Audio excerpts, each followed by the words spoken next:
എല്ലാവർക്കും സ്വാഗതം. ഗ്ലോറിയസ് ഗോസ്പലിന്റെ ആഭിമുഖ്യത്തിൽ നടക്കുന്ന 2021 ഹേവറ കൺവെൻഷൻ ഇന്ന് ആരംഭിക്കുകയാണ്. വളരെ ബഹുമാന്യനായ ഫാദർ ജോൺ സാമുവൽ നമ്മോടൊപ്പം ഉണ്ട്. അദ്ദേഹത്തെ ഈ യോഗത്തിലേക്ക് സ്വാഗതം ആശംസിക്കുവാൻ ശ്രീ സണ്ണി ഫിലിപ്പിനെ ഞാൻ ക്ഷണിക്കുന്നു. ദൈവനാമത്തിന് മഹത്വമുണ്ടാകട്ടെ.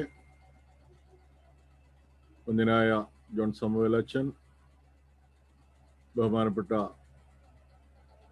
ഷിബു പീഡിയക്കൽ പാസ്റ്റർ, പ്രിയപ്പെട്ട ഗ്ലോറിയസ് ഗോസ്പൽ അംഗങ്ങളെ, ഇത് കേട്ടുകൊണ്ടിരിക്കുന്ന എപ്പേർപ്പെട്ടവരുമേ, ഏവർക്കും സ്നേഹം നിറഞ്ഞ ഈസ്റ്ററിൻ്റെ ആശംസകൾ നേരുന്നു. കഴിഞ്ഞ 2 ദിവസങ്ങളിൽ പ്രിയപ്പെട്ട ജോൺ സാമുവൽ അച്ഛനെ നമുക്ക് വളരെ ചിന്തനീയമായ രീതിയിൽ, വ്യത്യസ്തമായ രീതിയിൽ വേദപുസ്തകത്തിൻ്റെ താളുകളിലൂടെ നമ്മളെ കൊണ്ടുപോയി. വളരെ അനുഗ്രഹമായിരുന്നു. അത് എടുത്തു പറയേണ്ടതായിട്ടുണ്ട്. അച്ഛന് സ്നേഹത്തിൻ്റെ ഭാഷയിൽ നന്ദി കരയേറ്റിക്കൊണ്ട് ഏവർക്കും വേണ്ടി, പ്രത്യേകിച്ച് ഗ്ലോറിയസ് ഗോസ്പലിന് വേണ്ടിയിട്ട്, ബഹുമാനപ്പെട്ട ഷിബു പാസ്റ്ററിന് വേണ്ടിയിട്ട് ഞാൻ പ്രത്യേകമായിട്ട് സ്വാഗതം ആശംസിക്കുന്നു. അച്ഛൻ്റെ വാക്കുകൾക്കായിട്ട് കാതോർക്കും.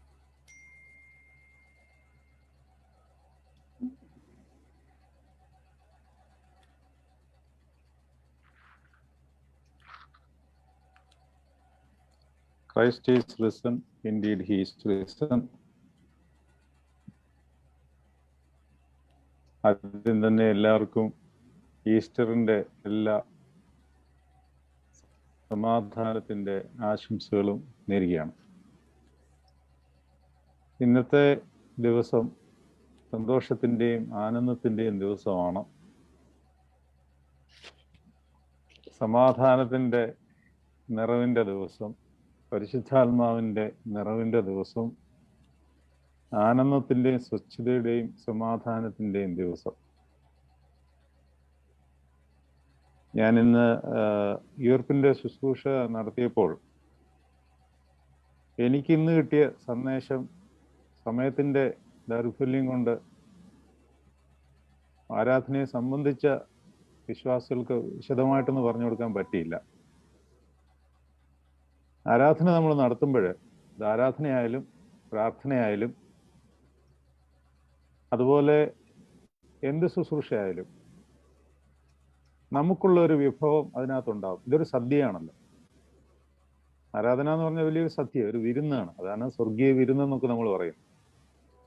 സ്വർഗത്തിൽ കർത്താവ് വരുന്ന വിരുന്നൊരുക്കി അതിൽ സംബന്ധിപ്പാനായിട്ട് എല്ലാവരെയും വിളിച്ചു എന്ന് പറയുന്ന ഉപമയിൽ ഈ ആരാധന എന്ന് പറഞ്ഞ വലിയൊരു സദ്യയാണ്. അപ്പോൾ ഈ സദ്യയിൽ നമുക്കുള്ള ഒരു പദാർത്ഥം അവിടെ കാണും. അത് ഓരോരുത്തർക്കും ഓരോന്നാണ്. ഇപ്പൊ വിശുദ്ധ കുർബാനയാണെങ്കിൽ പോലും നമ്മൾ എല്ലാ ഞായറാഴ്ചയോ അല്ലെങ്കിൽ എപ്പം ചൊല്ലിയാലും അതിൻ്റെ പ്രാർത്ഥനകളും ക്രമീകരണങ്ങളും എല്ലാം ഒന്ന് തന്നെയാണ്.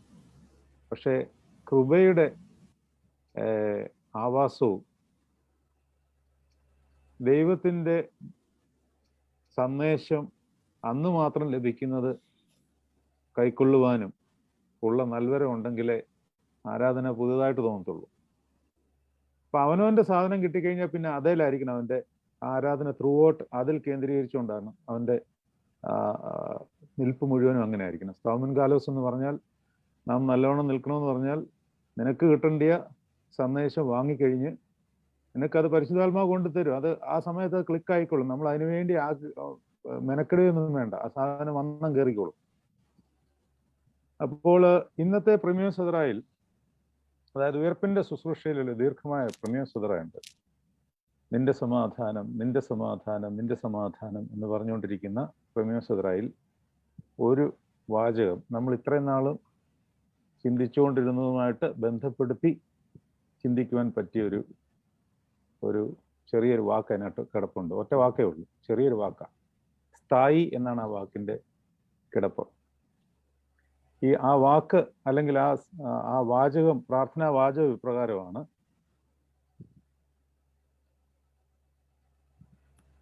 അന്യജാതികൾ ഇവരുടെ പ്രവൃത്തികൾ കണ്ടിട്ട് ഇവർ കർത്താവിനാൽ അനുഗ്രഹിക്കപ്പെട്ട സന്താനങ്ങളും അനശ്വര സന്തോഷങ്ങളും സ്ഥായിയായ ആനന്ദമുള്ള സ്വർഗീയ തൊഴുത്തിലേക്ക് അർഹതയുള്ളവരും ആകുന്നു എന്ന് സമ്മതിച്ചു പറയുവാൻ ഇടയാകണമേ. സ്ഥായിയായ ആനന്ദമുള്ള സ്വർഗീയ തൊഴുത്ത്, അങ്ങനൊരു വാക്ക് അതിനകത്ത് കിടപ്പുണ്ട്. ഈ സ്ഥായിയായ ആനന്ദമുള്ള സ്വർഗീയ തൊഴുത്തിൽ നിന്നാണ് വല്യപ്പച്ചനും വല്യമ്മച്ചയും പുറത്തായത്. മനസ്സിലായോ? അതാണ് ഏദൻ തോട്ടം, അതാണ് പറുദീസ. നമ്മൾ ആ കാര്യങ്ങളായിരുന്നു നമ്മൾ ചിന്തിച്ചുകൊണ്ടിരുന്നത്. അപ്പൊ ഈ ഉയർപ്പിന്റെ പെരുന്നാളിൽ പിതാക്കന്മാരുടെ പ്രാർത്ഥന തിരിച്ച് ഞങ്ങളെ ഏദൻ തോട്ടത്തിൽ പ്രവേശിപ്പിച്ച ആ സ്ഥായ അനുഭവത്തിൽ നിർത്തിക്കൊള്ളണമേ എന്നാണ്. അപ്പൊ ആ പ്രാർത്ഥന എന്നെ സ്ട്രൈക്ക് ചെയ്തിരുന്നു. അപ്പൊ നമ്മൾ ചിന്തിച്ചതായ കാര്യങ്ങൾ ഇത് മൂന്നാമത്തെ ദിവസമാണ് നമ്മൾ ഒരുമിച്ചിരിക്കുന്നത്. അപ്പൊ ഈ ഒരു പ്രാർത്ഥന മനസ്സിൽ കേന്ദ്രീകരിച്ചുകൊണ്ട് നമ്മൾ പഴയ പഠിച്ചുകൊണ്ടിരുന്ന ധ്യാനിച്ചുകൊണ്ടിരുന്ന ഭാഗത്തിന്റെ ബാക്കി പത്രത്തിലേക്ക് പ്രവേശിക്കുകയാണ്. നമ്മൾ ധ്യാനിച്ചു കഴിഞ്ഞു. അതായത് ഏദൻ തോട്ടത്തിൽ എന്താണ് സംഭവിച്ചുകൊണ്ടിരുന്നത്, അവിടെ ന്യായപ്രമാണം എങ്ങനെയുണ്ടായി, തുകൽ വസ്ത്രം എങ്ങനെ ന്യായപ്രമാണമാകുന്നു എന്നുള്ള കാര്യങ്ങളെല്ലാം നമ്മൾ ചിന്തിച്ചു. ദൈവം കൊടുത്ത ആ വലിയ വചനത്തിനെ മാറ്റിയിട്ട് അവൻ തന്നെ അവനൊരു സംഹിത ഉണ്ടാക്കി, ഒരു നിയമങ്ങളൊക്കെ ഉണ്ടാക്കി. അത് നിലനിൽക്കില്ലെന്ന് കണ്ടപ്പോൾ ദൈവം അവന് തൽക്കാലത്തേക്കൊരു വസ്ത്രം ഉണ്ടാക്കി, തുകൽ കൊണ്ടുള്ള വസ്ത്രം ഉണ്ടാക്കി. ആ വസ്ത്രം എന്ന് പറയുന്നത് ലോകസ്ഥാപനം മുന്നേ അറുക്കപ്പെട്ട ദൈവത്തിന്റെ കുഞ്ഞാടിന്റെ തുകലിൽ നിന്നെടുത്തതാകയാൽ അത് മരണവേദനയിൽ നിന്ന് ജന്മമെടുത്തതാകിയാൽ അതിൽ നിന്നുണ്ടായ ന്യായപ്രമാണം എന്ന സംഹിത മനുഷ്യന് പൂർത്തീകരിക്കുവാൻ സാധിക്കാത്ത ഒരു സംഗതിയായിരുന്നു. ജീവിപ്പാൻ കഴിയുന്ന ഒരു ന്യായപ്രമാണമായിരുന്നു ഞങ്ങൾക്ക് ലഭിച്ചിരുന്നതെങ്കിൽ, മനുഷ്യർക്ക് കൊടുത്തിരുന്നത് എങ്കിൽ അത് നീതിക്ക് ആധാരമാകുമായിരുന്നു എന്നാണ് പൗലോസ് ഗലാത്യ ലേഖനത്തിൽ പറയുന്നത്. പക്ഷെ അങ്ങനെ ഒരു ന്യായപ്രമാണം അല്ല കൊടുത്തത്. ഇത്തരം കാര്യങ്ങളൊക്കെയാണ് നമ്മൾ ചിന്തിച്ചുകൊണ്ടിരുന്നത്. അപ്പോൾ അവന് ഒരു ന്യായപ്രമാണം ഉണ്ടാക്കി കൊടുത്തു കഴിഞ്ഞിട്ട് ദൈവം അവന്റെ രക്ഷണ്യ പദ്ധതിയുടെ തുടക്കം ആരംഭിക്കുകയാണ്. തുടക്കം നേരത്തെ തുടങ്ങി, ലോകസ്ഥാപനത്തിന് മുമ്പേ തുടങ്ങിയെങ്കിലും അടുത്ത കാര്യം ദൈവം ചെയ്തത് അവനെ ഏദൻ തോട്ടത്തിൽ നിന്ന് മാറ്റി നിർത്തുക എന്നുള്ളതാണ്. കാരണം എന്താണെന്ന് നമ്മൾ പഠിച്ചു. എന്താണ്? അവന്റെ ഉള്ളിൽ ഇപ്പോൾ ഇരിക്കുന്നത് തിന്മയുടെയോ അശുദ്ധിയുടെയോ ആത്മാവാണ്. പാമ്പിന്റെ രൂപത്തിൽ പിശാച് അവന്റെ ഉള്ളിൽ കയറി അവന്റെ ദേഹിയുടെ മണ്ഡലം എന്ന് പറഞ്ഞാൽ അവന്റെ ബോധമണ്ഡലം മറിച്ചു കളഞ്ഞ് യേശുക്രിസ്തുവിന് അവകാശപ്പെട്ടിരുന്ന ദേഹിയുടെ മണ്ഡലത്തിൽ അവൻ കയറി അവന്റെ എന്ത് നടത്തി? അവന്റെ ഭരണക്രമം അവിടെ അവൻ വാഴുവാൻ തുടങ്ങി. അതാണ് സ്വയമായ സംഹിത എന്ന് പറയുന്നത്. അവനാണ് അവനെ പഠിപ്പിക്കുന്നത്, നീ ദൈവത്തെ പോലെ ആവും എന്ന് അവന്റെ ഉള്ളിൽ തന്നെ ബോധ്യങ്ങൾ വന്നുകൊണ്ടിരിക്കുക. അതാണ് അവന്റെ സ്വയമായ സംഹിത എന്ന് പറയുന്നത്. അത്തിയില എന്ന് പറഞ്ഞാൽ അതാണ്. അതുകൊണ്ട് ഒരു പ്രയോജനമില്ലെന്നും അത് നശിച്ചു പോകുന്നു ഇവൻ അറിയത്തില്ലെങ്കിലും ദൈവത്തിന് അറിയാവുന്നതുകൊണ്ട് ദൈവം ആ ഇല മാറ്റിയിട്ട് തൽക്കാലത്തേക്ക് ന്യായപ്രമാണത്തിന്റെ ഒരു ഇല കൊടുത്തിട്ട് അവനെ ഏദൻ തോട്ടത്തിൽ നിന്ന് പുറത്താക്കുകയാണ്. ഉൽപ്പത്തി പുസ്തകം 3-ാം അധ്യായം 22-ാം വാക്യത്തിൽ പറയുന്ന ആ പാരഗ്രാഫ് പ്രത്യേകം ശ്രദ്ധിക്കേണ്ടതാണ്. യഹോവയായ ദൈവം മനുഷ്യൻ നന്മ തിന്മകളെ അറിവാൻ തക്കവണ്ണം നമ്മിൽ ഒരുത്തനെ പോലെ ആയിരിക്കുന്നു. അവിടെ നമ്മിൽ എന്നുള്ള പദപ്രയോഗം ശ്രദ്ധിക്കേണ്ടതാണ്. എന്നിൽ ഒരുത്തനെ പോലെ ആയിരിക്കുന്നു എന്നല്ല. അതുകൊണ്ടാണ് പറയുന്നത് ഈ പിതൃപുത്ര പരിശുദ്ധാത്മ റൂഹായുടെ ഒരു എന്താ പറയുന്നത്, അവരുടെ ഒരു കൂട്ടായ്മ തീരുമാനം തന്നെ ലോകസ്ഥാപനത്തിന് മുമ്പേ ഉണ്ടായിരുന്നു എന്നുള്ളത് ഈ നമ്മിൽ എന്നുള്ള വാക്കുകൊണ്ട് നമ്മൾ മനസ്സിലാക്കേണ്ട കാര്യമാണ്. അപ്പൊ നമ്മിൽ ഒരുത്തനെ പോലെ ആയിത്തീർന്നിരിക്കുന്നു. അടുത്ത വാചകം, ഇപ്പോൾ അവൻ കൈ നീട്ടി. ഇപ്പോഴാണ് ഏദൻ തോട്ടത്തിൽ നടുക്ക് നിൽക്കുന്ന യഥാർത്ഥ വൃക്ഷത്തിന്റെ കാര്യം പറയുന്നത്. യഥാർത്ഥ എന്ന് പറഞ്ഞാൽ വളരെ പ്രധാനപ്പെട്ട വൃക്ഷത്തിന്റെ കാര്യം പറയുന്നത്. അപ്പൊ അവിടെ എന്താ പറയുന്നത്? ഇപ്പോൾ അവൻ കൈ നീട്ടി ജീവവൃക്ഷത്തിന്റെ ഫലം കൂടെ പറിച്ച് തിന്ന് എന്നേക്കും ജീവിപ്പാൻ സംഗതി വരരുത് എന്ന് കൽപ്പിച്ചു. ഇവിടെ 1-2 കാര്യങ്ങൾ മനസ്സിലാക്കണം. എന്നിട്ട് എന്തും കൂടെ ചെയ്തു? അവനെ എടുത്തിരുന്ന നിലത്ത് കൃഷി ചെയ്യേണ്ടതിന് യഹോവയായ ദൈവം അവനെ ഏദൻ തോട്ടത്തിൽ നിന്ന് പുറത്താക്കി. ഇങ്ങനെ അവൻ മനുഷ്യനെ ഇറക്കിക്കളഞ്ഞു. അടുത്തത്, ജീവന്റെ വൃക്ഷത്തിലേക്കുള്ള വഴി കാപ്പാൻ അവൻ ഏദൻ തോട്ടത്തിന് കിഴക്ക് കെറൂബുകളെ തിരിഞ്ഞുകൊണ്ടിരിക്കുന്ന വാളിന്റെ ജ്വാലയുമായി നിർത്തി. അഗ്നിവാളാണ്. വെറുതെ പുറത്താക്കുക മാത്രമല്ല ചെയ്തത്, ഇനിയും മേലാൽ അടുത്ത കാലത്തെങ്ങും ഇവൻ ജീവവൃക്ഷത്തിന്റെ ഫലത്തിൽ നിന്ന് പറിക്കരുത് എന്ന് യഹോവയായ ദൈവം തീരുമാനിച്ചു. അപ്പൊ നമുക്ക് സാധാരണ പെട്ടെന്ന് ചിന്തിക്കാം, എന്താണ് ഇത്ര ഒരു ക്രൂര മനോഭാവം ദൈവത്തിന് എന്ന് വേണമെങ്കിൽ നമുക്ക് ചിന്തിക്കാം. പക്ഷെ ഇതെല്ലാം രക്ഷാപദ്ധതിയുടെ ഭാഗമായതുകൊണ്ടും മനുഷ്യനത് മനസ്സിലാക്കാൻ സാധിക്കുന്നതിനും അപ്പുറമായതുകൊണ്ടും ചില കാര്യങ്ങളൊക്കെ പൂർത്തീകരിച്ചതിന് ശേഷം മാത്രമേ മനുഷ്യന് അത് തിരിച്ചറിയുവാൻ സാധിക്കുന്നുള്ളത് കൊണ്ടും അവൻ ആ സമയത്ത് അത് മനസ്സിലാക്കിക്കൊള്ളട്ടെ എന്ന് തീരുമാനിച്ച് ദൈവം അവനെ ഏദൻ തോട്ടത്തിൽ നിന്ന് പുറത്താക്കുകയാണ്. ഈ ജീവവൃക്ഷത്തിന്റെ ഫലത്തിൽ ഇനിയും അവൻ അനുഭവിക്കാനല്ല, തൊടാതിരിപ്പാനാണ് കെറൂബിനെ തിരിഞ്ഞുകൊണ്ടിരിക്കുന്ന അഗ്നിവാളുകൾ കൊണ്ട് അവിടെ കാവലും നിർത്തിയത്. എന്തുമാത്രം സൂക്ഷ്മതയാണെന്ന് ആലോചിച്ച് നോക്കണം. അതെന്തുകൊണ്ടായിരിക്കാം അങ്ങനെ? നമ്മൾ ധ്യാനിച്ച ഒരു വിഷയം ആദ്യം ഒന്നായി വറക്കണം. അതായത് എങ്ങനെയാണ് ആത്മാക്കൾ ദൈവസന്നിധിയിൽ നശിച്ചു പോയത്? ഒരു വൃന്ദം മാലാഖമാർ ദൈവസന്നിധിയിൽ നിന്ന് നശിച്ചുപോയി എന്ന് നമ്മൾ പഠിക്കാൻ ഇടയായി. അഹങ്കാരം കൊണ്ടാണ്. ഞാൻ ദൈവസമനാകും, അല്ലെ ദൈവത്തെ പോലെയാകും എന്ന് ഉള്ളിൽ ചിന്തിക്കുമ്പോൾ തന്നെ അവന് അധപ്പതനം സംഭവിച്ചു. നമ്മൾ അതിൻ്റെ കൂടെ വേറൊരു കാര്യം കൂടെ പഠിച്ചു, ദൂതന്മാർ ആത്മാക്കളത്രേ. ഇപ്പൊ ദൈവ സൃഷ്ടിയുടെ ആദ്യ ഭാവം എന്ന് പറയുന്ന സ്പിരിറ്റാണ്, ആത്മാവാണ്. ഇതുകൊണ്ടാണ് പൗരസ്ത്യ ദർശനത്തിൽ ഈ ബർത്ത്ഡേ ആഘോഷങ്ങൾ അധികം ഇല്ലാത്തത്. ഇപ്പോഴത്തെ കുഞ്ഞുങ്ങളോട് പറഞ്ഞാൽ മനസ്സിലാവത്തേ ഇല്ല. ഈവൻ എൻ്റെയൊക്കെ ചെറുപ്പകാലത്ത് പോലും, എന്നാൽ ചെറുപ്പകാലം മീൻസ് കുട്ടിക്കാലത്ത് പോലും ഈ ബർത്ത്ഡേ ആഘോഷങ്ങൾ കുറവായിരുന്നു. നിങ്ങൾ ശ്രദ്ധിച്ചിട്ടുണ്ടോ? വീടുകളിൽ ബർത്ത്ഡേ ഒക്കെ നമുക്ക് വരും, വിഷ് ചെയ്യുന്ന പരിപാടി പോലും അന്നില്ല. എനിക്ക് തോന്നുന്നില്ല എൻ്റെ മാതാപിതാക്കളൊക്കെ ഇങ്ങനെ ബർത്ത്ഡേ അങ്ങനെ വിഷ് ചെയ്തിട്ടൊന്നുമില്ല. പക്ഷെ അവർ ചെയ്യുന്ന വേറെ ചില കാര്യങ്ങളുണ്ട്. നമ്മുടെ ബർത്ത്ഡേക്ക് നമ്മൾ അറിയാതെ അനേകരെ സഹായിക്കുക, പാവങ്ങൾക്ക് ഭക്ഷണം കൊടുക്കുക, അങ്ങനെയൊക്കെ ചെയ്യുന്ന മാതാപിതാക്കളായിരുന്നു നമുക്കുണ്ടായിരുന്നത്. അവർ നേരെ വന്ന് മോനെ ഹാപ്പി ബർത്ത്ഡേ എന്നൊന്നും പറയത്തില്ല. അത് അവർക്ക് ദൈവിക മർമ്മങ്ങളൊക്കെ അറിയാവുന്നത് കൊണ്ടൊന്നുമല്ല. പക്ഷെ പൂർവ്വ പിതാക്കന്മാർ ചില കാര്യങ്ങൾ നമ്മളെ പഠിപ്പിച്ചിട്ടുണ്ട്. അവർക്കറിയാമായിരുന്ന ചില മർമ്മങ്ങളുണ്ട്. ശരിക്കും നമ്മൾ ജനിക്കുന്ന ദിവസമാണോ നമ്മുടെ ബർത്ത്ഡേ? ആണോ? നമ്മൾ ജനിക്കുന്നതിന് മുമ്പേ നമ്മളില്ലായിരുന്നു. അങ്ങനെയല്ലേ കർത്താവ് പറഞ്ഞിരിക്കുന്നത്, ദൈവം അങ്ങനെയല്ലേ പറഞ്ഞിരിക്കുന്നത്? എന്നെ നീ ഉരുവാകുന്നതിന് മുമ്പേ എൻ്റെ ഉള്ളം കയ്യിൽ ഞാൻ നിന്നെ വഹിച്ചിരുന്നു എന്നാണ് പറയുന്നത്.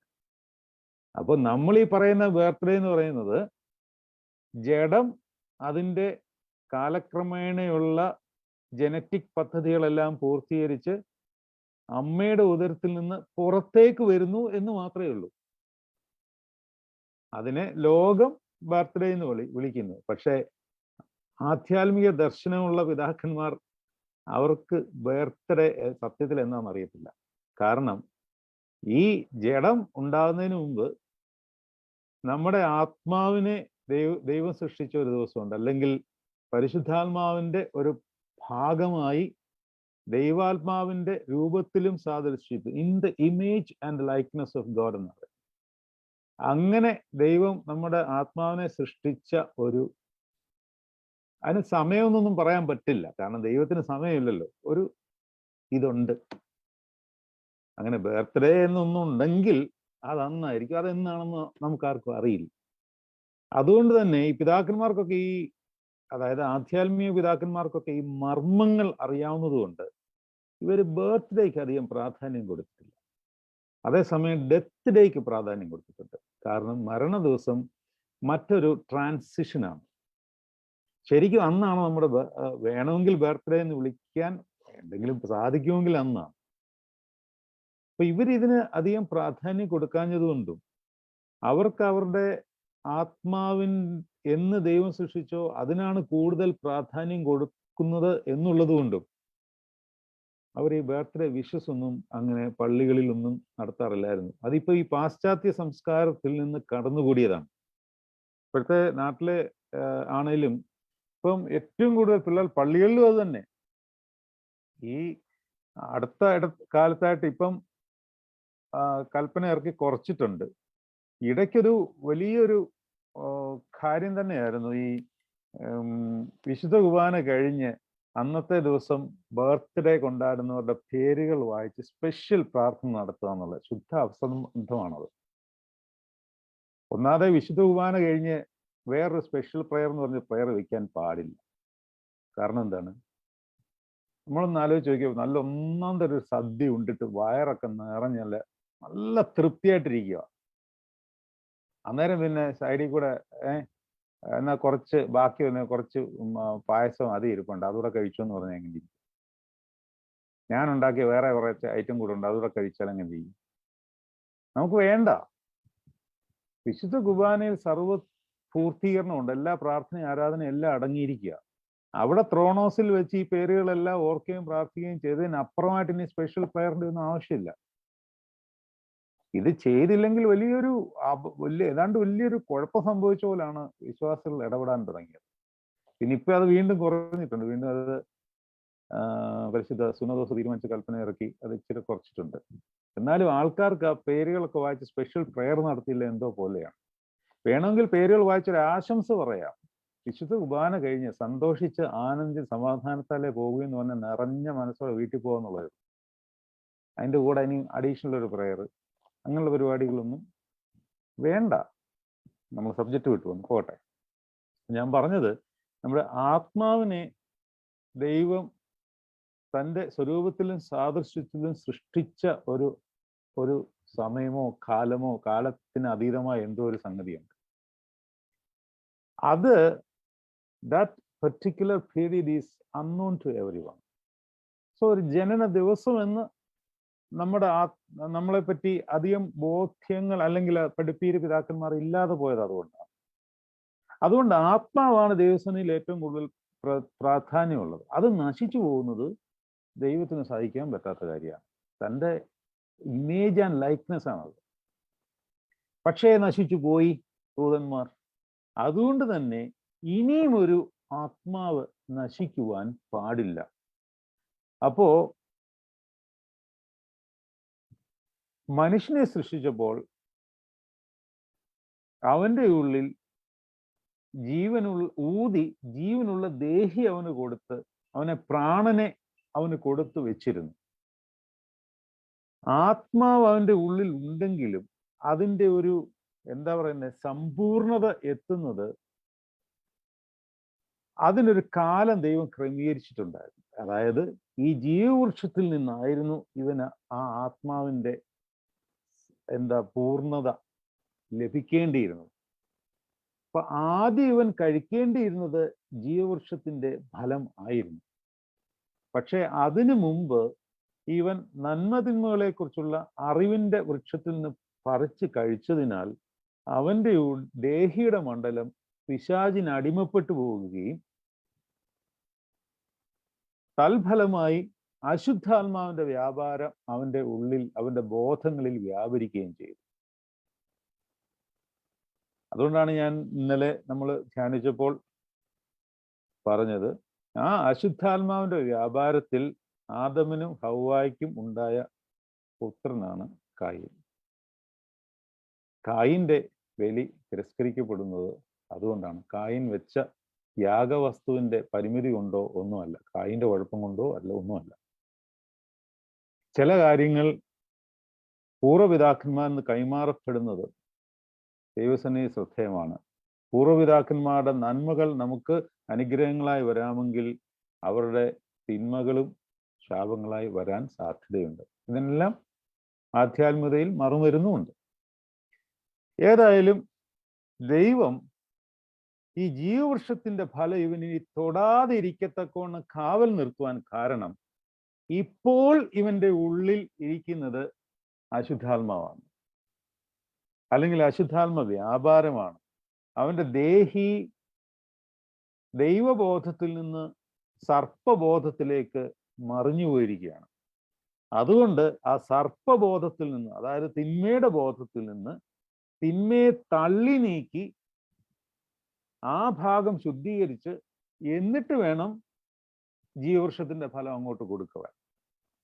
അതുകൊണ്ടാണ് കർത്താവ് പറഞ്ഞിട്ടില്ലേ, പുതിയ വീഞ്ഞ് പഴയ തുരുത്തിയിൽ ഒഴിക്കാറില്ല, ഒഴിച്ചാൽ അത് കുടം പൊട്ടിപ്പോവും. അതുകൊണ്ട് ഇവന്റെ ഉള്ളിലിരിക്കുന്ന ആ പഴയ അശുദ്ധിയുടെ ആ സാരാംശം മുഴുവൻ നീക്കിക്കളഞ്ഞിട്ട് ജീവവൃക്ഷത്തിന്റെ ഫലം കൊടുക്കുവാൻ പറ്റും. പക്ഷേ അത് ആ പദ്ധതി പൂർത്തീകരിക്കുവാൻ എടുത്ത കാലയളവാണ്, അല്ലെങ്കിൽ അതിനുവേണ്ടി ഒരു വലിയ രക്ഷാപദ്ധതി തന്നെ ദൈവത്തിൻ്റെ പദ്ധതിയിൽ നിർമ്മിക്കപ്പെടുകയും അത് രക്ഷാപദ്ധതി എന്നുള്ള പേരിൽ പിതാക്കന്മാർ അതിനെ വ്യാഖ്യാനിക്കുകയും ചെയ്യും. അപ്പൊ ഇവരെ ദൈവത്തിൻ്റെ ഏദൻ തോട്ടത്തിന്റെ പർദീസായിൽ നിന്ന് ഇവരെ പുറത്താക്കി. ഇതിനകത്ത് വേറൊരു കാര്യം കൂടെയുണ്ട്. ഇത് പുറത്താക്കുമ്പോൾ ഈ ജീവവൃക്ഷത്തിന്റെ ഫലം ഇത്രമാത്രം മാധുര്യമുള്ളതും സന്തോഷം നിറഞ്ഞതും ആനന്ദകരവും ആയിരുന്നു എന്ന് ആദാമിന് അപ്പോഴാണ് മനസ്സിലായത്. ഇതെല്ലാം പിതാക്കന്മാരുടെ ടീച്ചിങ്സിന്റെ ഭാഗത്തിൽ നിന്നാണ് കേട്ടോ. ഒരു വേദപുസ്തകത്തിൽ നോക്കി ഇതൊന്നും കാണുകയില്ല. നമ്മുടെ ബോധ്യ മനസ്സിൽ അവർക്ക് കൊടുത്തിട്ടുള്ള ഇൻസൈറ്റ്സിൽ നിന്ന് അവർ എഴുതി വെച്ചിട്ടുള്ളതും പഠിച്ചിട്ടുള്ളതുമായ കാര്യങ്ങളാണ്. അപ്പോൾ ഇത് പുറത്താക്കുന്ന സമയത്ത് ആദമിന് അനുതാപം തോന്നുകയും യഹോവ ദൈവത്തോട് അവൻ അപേക്ഷിക്കുകയും ചെയ്തു എന്നാണ് പറയുന്നത്.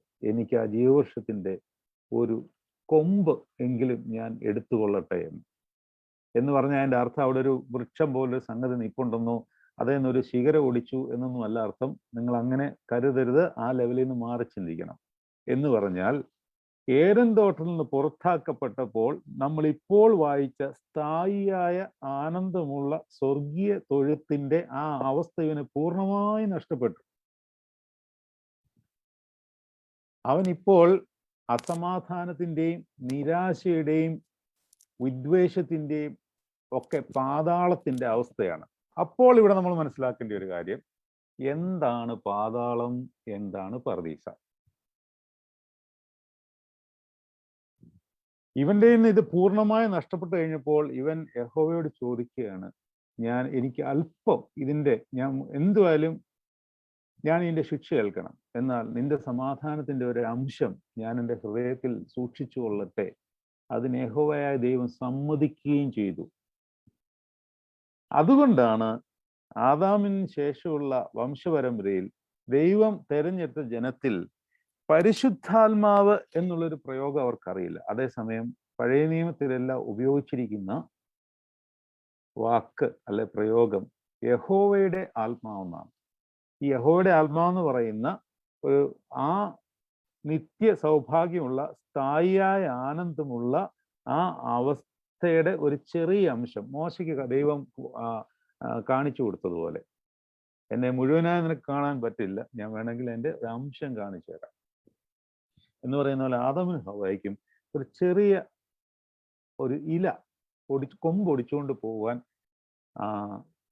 സാധിച്ചു എന്നാണ് പറയുന്നത്.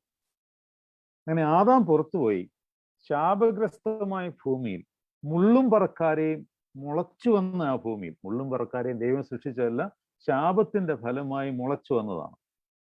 ഇതെല്ലാം ഉള്ളിൽ സംഭവിക്കുന്ന കാര്യമായിട്ട് ബന്ധപ്പെടുത്തി വേണം ചിന്തിക്കാൻ കേട്ടോ. അങ്ങനെ ആദാം പുറത്തുപോയി ഒരു സ്ഥലത്ത് ഒരു വൃക്ഷം നട്ടു എന്നാണ് പറയുന്നത്. ഇതൊരൊറ്റ വ്യക്തിയായിട്ട് ഇനി ചിന്തിക്കരുത്. ഇതിനൊക്കെ നമ്മളിപ്പം ഒരു ടൈം ക്രോണോളജി അനുസരിച്ചൊന്നും ഇതിനെ വ്യാഖ്യാനിക്കരുത്, അതെല്ലാം മറിഞ്ഞു പോകും. അതായത് എപ്പോഴൊക്കെയോ ആ യുഗങ്ങളിൽ നടക്കുന്ന കാര്യങ്ങളാണ്. ആ ജാതിയിൽ ഒരാൾ അല്ലെങ്കിൽ ആ ജാതിയിൽ ഒരു വൃക്ഷം, അത് ഭൂമിയിൽ തന്നെ നട്ട വൃക്ഷത്തിന്റെ കാര്യമാണ് പറയുന്നത്, അല്ല ആത്മീയ വൃക്ഷമൊന്നുമല്ല. ഈ ബോധത്തിൽ യഹോവയുടെ ആത്മാവിനെ വഹിച്ചിരുന്ന അനേകർ പഴയ നിയമകാലത്തുണ്ടായിരുന്നു. അവരിൽ നിന്നാണ് ഒരു ജനതയെ തെരഞ്ഞെടുക്കുന്നതും അവരിൽ നിന്നാണ് ആ ജനതയെ നയിക്കാനുള്ള പ്രവാചകന്മാരെയും ന്യായാധിപന്മാരെയും രാജാക്കന്മാരെയും നേതൃത്വ നിരയിലേക്കുള്ള മോശ, യോശുവ മുതലായവരെയും ഒക്കെ തിരഞ്ഞെടുക്കുന്നതും അവരിൽ നിന്നാണ്. അതാ യഹോവയുടെ ആത്മാവിന്റെ വീര്യം ഉള്ളവരുടെ അങ്ങനെയുള്ളവരെ നേതൃത്വ നിരയിലേക്കും അങ്ങനെ യഹോവയുടെ ആത്മാവിന്റെ അംശം വഹിച്ചുകൊണ്ടിരുന്നവരെ ഒരു ജനതയായിട്ട് തെരഞ്ഞെടുക്കുകയും ചെയ്തു. എന്തിനാ? സർവ്വജാതിയെയും രക്ഷിക്കുവാൻ. ആ ജനതയാണ് ഇസ്രായേൽ ജനത എന്ന് പറയുന്നത്. ഇതൊരു സാമ്പിൾ ജനതയാ. സ്വന്തം ജനം എന്ന് അവർ പറഞ്ഞാലും ഈ സ്വന്തം ജനം എന്ന് പറയുന്ന ആ ജനക്കൂട്ടം ഈ മനുഷ്യജാതിയെ മുഴുവൻ വീണ്ടെടുക്കുവാൻ വേണ്ടിയുള്ള രക്ഷാപദ്ധതിയുടെ ഭാഗമായി തീരുവാൻ വേണ്ടി ദൈവം തെരഞ്ഞെടുത്തതാണ്. അപ്പം ആദാം ഹവ്വായും തോട്ടത്തിൽ നിന്ന് പുറത്തായതിനു ശേഷം അവരൊരു വൃക്ഷം നട്ടു എന്ന് ഞാൻ പറഞ്ഞു. അതവിടെ നിൽക്കട്ടെ. ഈ രക്ഷാപദ്ധതിയുടെ പൂർത്തീകരണത്തിന്റെ ഭാഗമായി ഈ വലിയൊരു ജനതയെ തെരഞ്ഞെടുത്തതിന് ശേഷം അവരിൽ നിന്ന് ഒരു നേതൃത്വ സ്ഥാനീയം കൂടെ തിരഞ്ഞെടുക്കുകയാണ്. ഇതിൻ്റെ ഇടയ്ക്ക് നോഹയുടെ കാര്യമുണ്ട്, അവിടെ ഒരു ഉടമ്പടിയുണ്ട്. ഞാൻ അതിലേക്കൊന്നും പ്രവേശിക്കാനൊക്കെ ഇപ്പൊ സമയമില്ല. ആ നേതൃത്വ നിരയിലെ പ്രധാന കണ്ണിയായിരുന്നു അബ്രഹാം. അബ്രഹാം എന്ന് പറഞ്ഞ യഹൂദ ജനതയ്ക്ക് ഇപ്പോഴും അബ്രഹാം കഴിഞ്ഞേ ഉള്ളൂ എല്ലാവരും. അതുകൊണ്ടാണ് കർത്താവ് അവിടുത്തെ പ്രസംഗിച്ചുകൊണ്ടിരുന്നപ്പോൾ അബ്രഹാമിന്റെ കാര്യമൊക്കെ മെൻഷൻ ചെയ്തു. അവസാനം ജനം ചോദിച്ചു, അവനിൽ വിശ്വസിച്ച ജനമാണ് ചോദിച്ചത്. ആ കർത്താവിന്റെ പ്രസംഗമൊക്കെ കേട്ട് കഴിഞ്ഞ് വിശ്വസിച്ച ജനം ചോദിച്ചു, നീ അബ്രഹാമിനെ കണ്ടിട്ടുണ്ടോ? അപ്പം കർത്താവ് പറഞ്ഞു, അവനുണ്ടാകുന്നതിന് മുമ്പ് ഞാൻ ഉണ്ടായിരുന്നു എന്ന് പറഞ്ഞു. അപ്പോൾ ഈ കർത്താവിൽ വിശ്വസിച്ച ജനം അവനെ എറിയുവാൻ കല്ലെടുത്തു എന്നാണ് പറയുന്നത്. ഞാൻ പറഞ്ഞുകൊണ്ട് വന്നത്, യഹൂദന്മാർക്ക് അബ്രഹാം കഴിഞ്ഞിട്ടേ ആരുള്ളൂ. അബ്രഹാമായി. ഏതായാലും അബ്രഹാമിനെ തിരഞ്ഞെടുത്തു.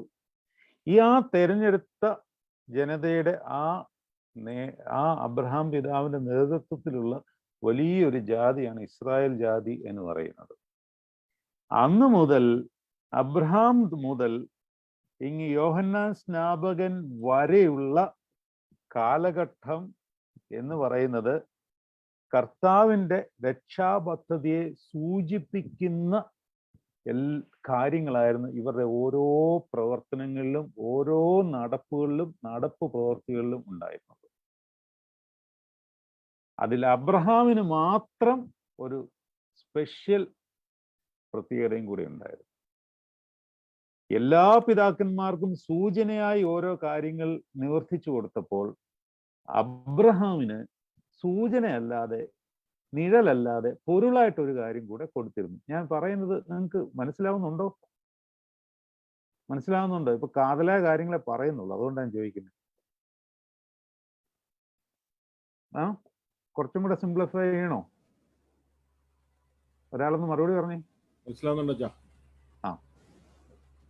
അപ്പോ ഞാൻ പറഞ്ഞത് അതിനുശേഷം വന്നിരിക്കുന്ന പിതാക്കന്മാരുടെ നടപ്പുകളുടെ പ്രവൃത്തികളെല്ലാം, ഇപ്പൊ അബ്രഹാം ആകട്ടെ, മോശയാകട്ടെ, യോശുവയാകട്ടെ, അഹ്റോനാകട്ടെ, അല്ലെങ്കിൽ ന്യായാധിപന്മാര്, രാജാക്കന്മാര്, പ്രവാചകന്മാര്, അങ്ങനെ കർത്താവിന്റെ മുന്നോടിയായി വന്ന യോഹന്നാൻ സ്നാപകൻ വരെ, അത് വളരെ പ്രധാനപ്പെട്ട വരെ, ഇവർ ചെയ്ത എല്ലാ പ്രവൃത്തികളും കർത്താവുമായിട്ട് ബന്ധപ്പെട്ടായിരുന്നു. അതിൽ അബ്രഹാമിന് കർത്താവുമായിട്ട് ബന്ധപ്പെട്ടതായിരുന്നു എന്ന് പറയുമ്പോൾ ഇവരെല്ലാം ഓരോ കാര്യങ്ങൾ നിഴലായിട്ട് സൂചിപ്പിച്ചുകൊണ്ടേയിരുന്നു.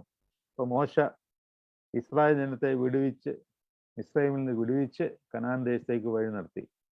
കർത്താവ് നമ്മളെ പിശാചിന്റെ അടിമത്തിൽ നിന്ന് വിടുവിച്ച് സ്വർഗീയ കനാനിലേക്ക് വഴി നടത്തുന്നു.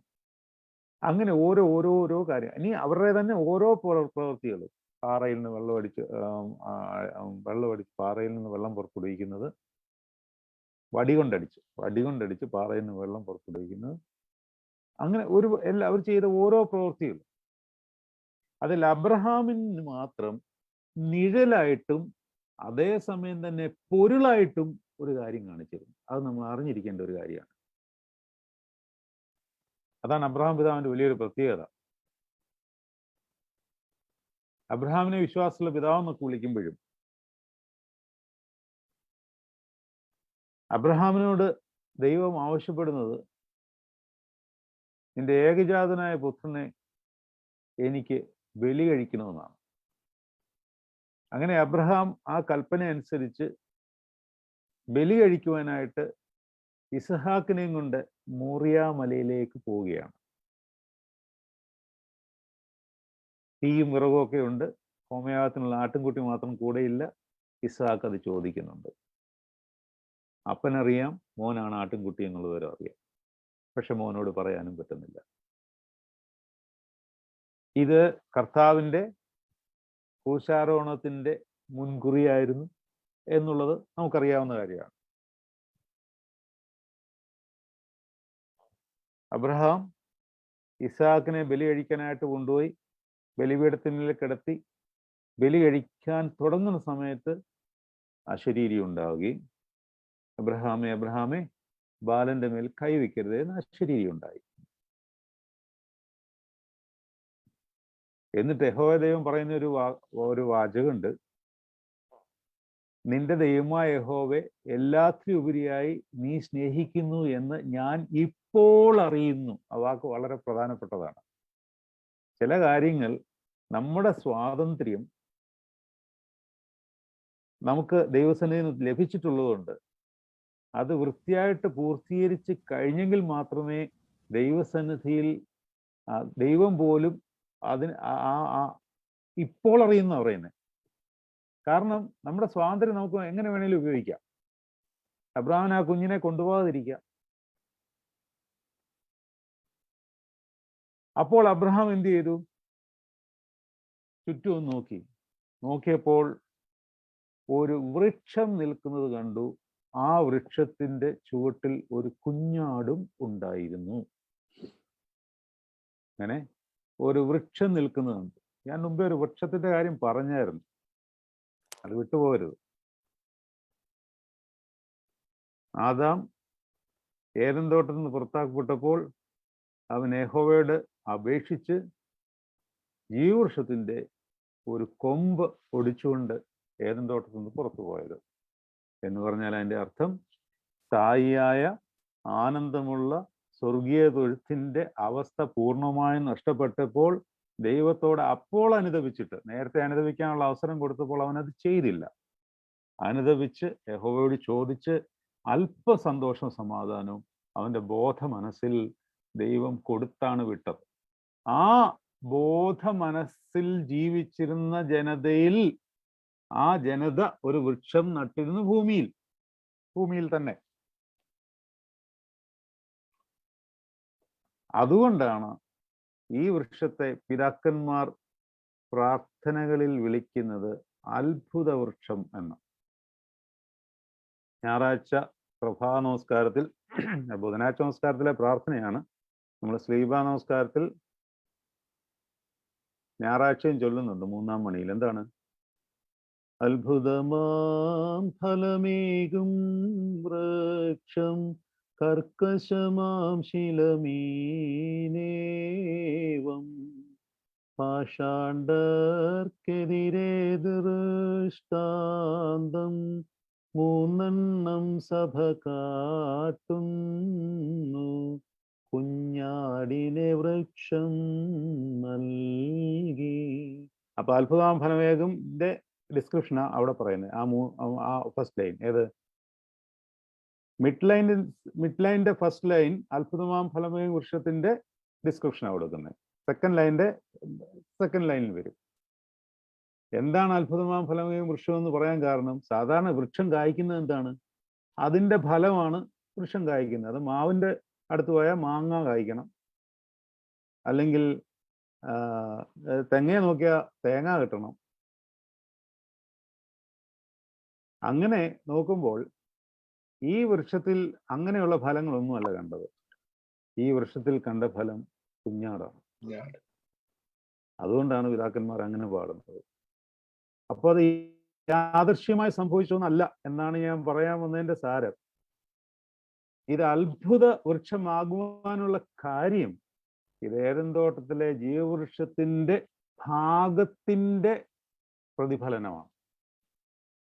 മനസ്സിലാവുന്നുണ്ടോ ചെറുതായിട്ടെങ്കിലും? ഏദൻ തോട്ടത്തിലെ ജീവവൃക്ഷത്തിന്റെ ഒരംശത്തിന്റെ പ്രതിഫലനമാണ്, ഇമേജാണ് ഭൂമിയിൽ നാട്ടപ്പെട്ട അല്ലെങ്കിൽ നട്ട ആ വൃക്ഷം. ആ വൃക്ഷത്തിലാണ് അബ്രഹാം കുഞ്ഞാടിനെ കണ്ടത്. അതുകൊണ്ട് അത്ഭുതമാം ഫലമേകും വൃക്ഷം. അതുകൊണ്ട് ആ കുഞ്ഞാടിനെ ഇസഹാക്കിന് പകരം അവിടെ ബലി കഴിക്കുന്നു. അന്ന് മുതലാണ് പഴയ നിയമത്തിൽ കുഞ്ഞാടിന് പ്രാധാന്യം വന്നു തുടങ്ങിയത്. കുഞ്ഞാടാണ് ഏറ്റവും ശ്രേഷ്ഠമായ ബലിവസ്തു. കർത്താവിനെ, ലോകത്തിന്റെ പാപത്തെ വഹിക്കുന്ന ദൈവത്തിന്റെ കുഞ്ഞാട് എന്ന് വിളിക്കുന്നതിന്റെ സാരാംശം ഇതുമായിട്ട് ബന്ധപ്പെട്ടാണ് നിൽക്കുന്നത്. ഇത് അബ്രഹാമിന് ലഭിച്ച നിഴൽ. എങ്ങനെ? നിഴൽ. അബ്രഹാമുമായിട്ട് ബന്ധപ്പെട്ട് രണ്ട് കാര്യങ്ങളാണ് പറഞ്ഞത്. അബ്രഹാമിന് മാത്രം, അതായത് പൂർവ്വപിതാക്കന്മാരിൽ അബ്രഹാമിന് മാത്രമേ നിഴലായും പൊരുളായും കൊടുത്തിട്ടുള്ളൂ. ബാക്കിയുള്ളവർക്കെല്ലാം നിഴൽ മാത്രമേ ഉണ്ടായിരുന്നുള്ളൂ. എല്ലാവർക്കും സൂചനകൾ മാത്രമേ ഉണ്ടായിരുന്നുള്ളൂ. ഇന്നത്തെ വിശുദ്ധ പിതാക്കന്മാരെക്കാളിൽ തീഷ്ണമായി വിശുദ്ധ ജീവിതം നയിച്ചിട്ടുള്ള പിതാക്കന്മാർക്ക് പോലും സൂചനകളെ കൊടുത്തിട്ടുള്ളൂ. യെശയ്യാവ് അഗ്നിക്കൊടിലുകളിൽ തീയിറങ്ങുന്നത് കണ്ട ആളാണ്. യെശയ്യ കണ്ട ദർശനമിതു താൻ, നമ്മൾ പാടില്ലേ? കൊലയ്ക്കായി നയിക്കപ്പെട്ടോരജമായി. ആ രഹസ്യം എന്നുള്ള പ്രാർത്ഥന, ആ പാട്ട് ഇല്ലാത്ത ഒരുപാട് സൂചനകൾ പറയുന്നുണ്ട്. ഇവർക്കെല്ലാം സൂചനകളായിട്ടേ കൊടുത്തിട്ടുള്ളൂ. അതേസമയം അബ്രഹാമിന് സൂചനയല്ലാതെ ഒരു പൊരുളൂടെ കൊടുത്തിരുന്നു. അതെവിടെയാണെന്നുള്ളത് നമ്മളൊന്ന് പഠിച്ചിരിക്കേണ്ട ഒരു വിഷയമാണ്. അതും ഇന്നത്തെ പൗരോഹിത്യമായിട്ടും ഒക്കെ ബന്ധപ്പെട്ടിരിക്കുന്ന കാര്യമാണ്. ഉൽപ്പത്തി പുസ്തകം 14-ാം അധ്യായത്തിലും സങ്കീർത്തനം 110-ലും 110, അതുപോലെ തന്നെ എബ്രായ ലേഖനം 7-ാം അധ്യായത്തിൽ മാത്രം കാണുന്ന ഒരു കഥാപാത്രമുണ്ട്. നിങ്ങൾക്കറിയാം ആരാണ്? ആരെങ്കിലും അൺമ്യൂട്ട് ചെയ്തിട്ട് പറയാമോ? ഉൽപ്പത്തി പുസ്തകം മൽഖീസദേക്ക്. മൽക്കോ എന്ന് പറയുന്ന സുറിയാനി വാക്കിന്റെ അർത്ഥം കിങ് എന്നാണ്. സാദിക്കോ means righteous. King of righteousness എന്നാണ് ആ വാക്കിന്റെ അർത്ഥം. ഈ ആളും അബ്രഹാമുമായിട്ടുള്ള ബന്ധം എന്താണ്? അത് അതിൻ്റെ ഒരു ചെറിയ ചരിത്രം പറയുകയാണെങ്കിൽ, ഈ അബ്രഹാമിന്റെ സഹോദരപുത്രനായ ലോത്തിനെ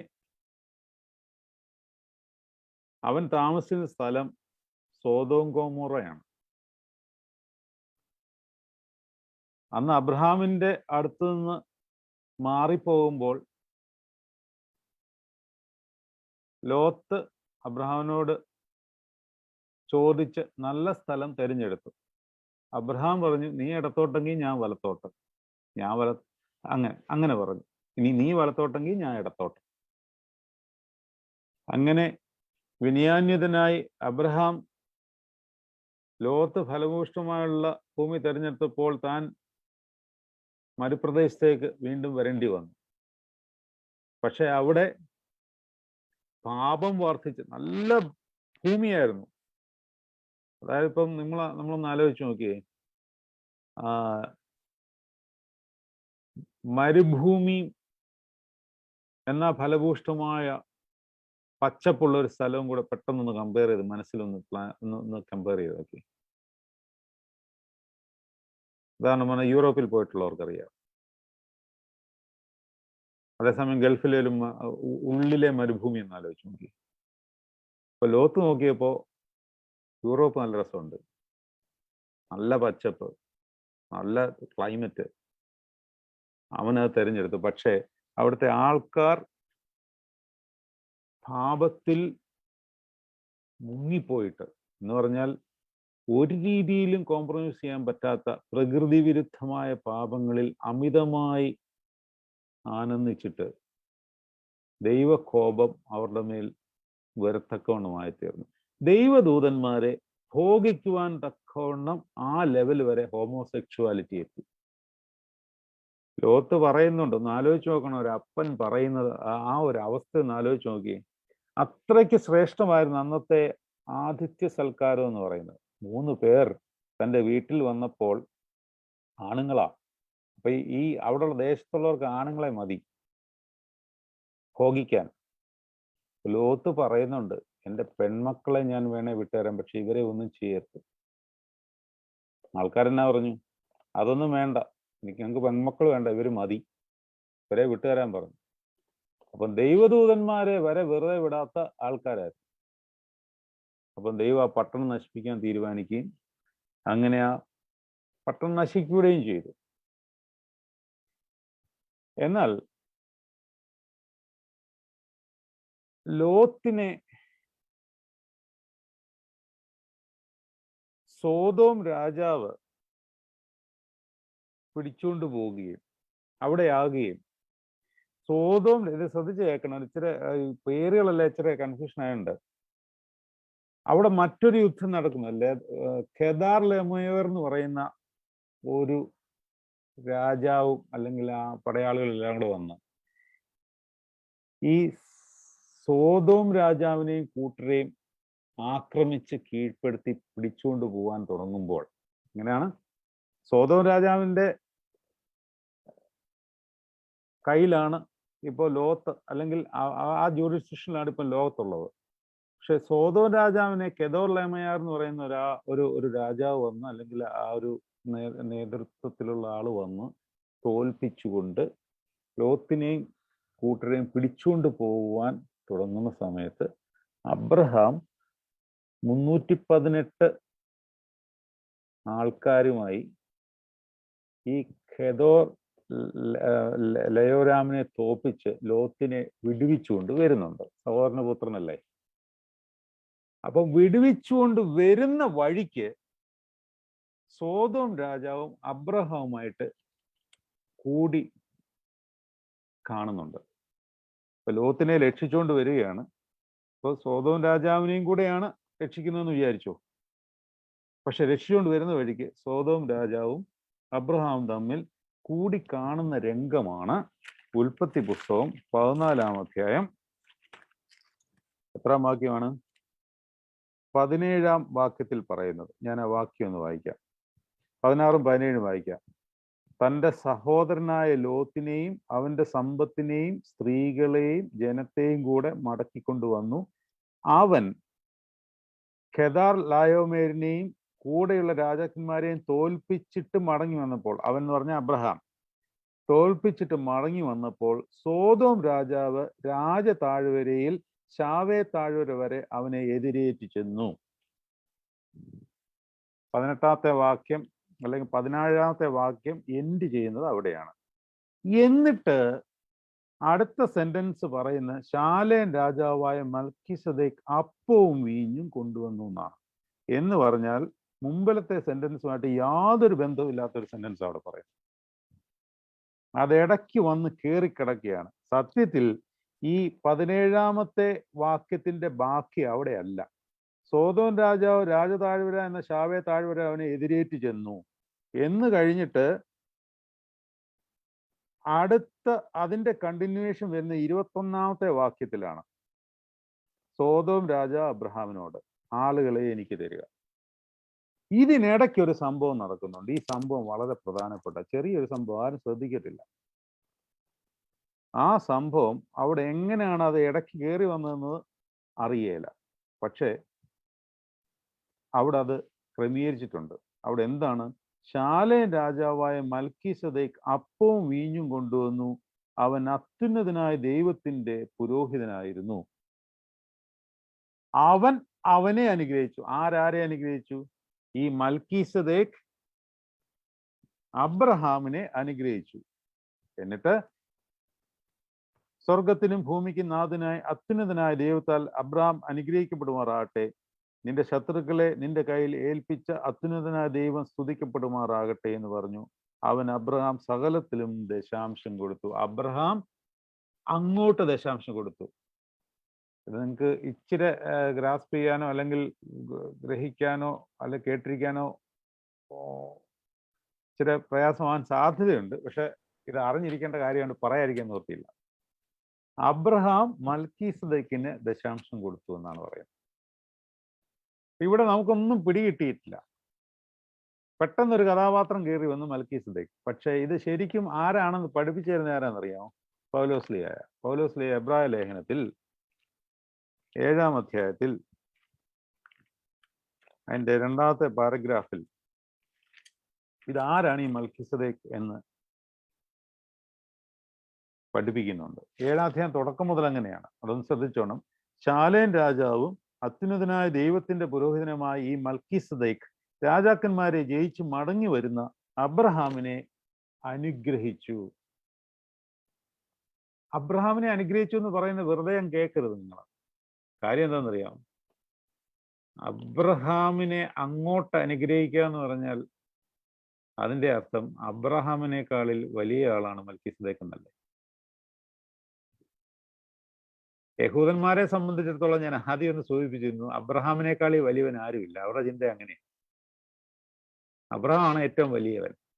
അത് പൊളിച്ച് കയ്യിൽ കൊടുക്കുകയാണ് പൗലോസ്ലീഹ. എങ്ങനെയാണെന്ന് അറിയാമോ? നോക്കാം. അവിടെയാണ് പഠിക്കേണ്ടത്. ആ വിഷയം പഠിക്കേണ്ടതാണ്. യഹൂദന്മാരെ സംബന്ധിച്ചിടത്തോളം അബ്രഹാമിനേക്കാളി വലിയവൻ ആരുമില്ല. അതുകൊണ്ടാണ് കർത്താവ് അബ്രഹാമിനേക്കാളിൽ മുമ്പേ ഞാൻ ഉണ്ടായിരുന്നു പറഞ്ഞപ്പോൾ അവനെ എറിയുവാൻ കല്ലെടുത്തത്. പക്ഷേ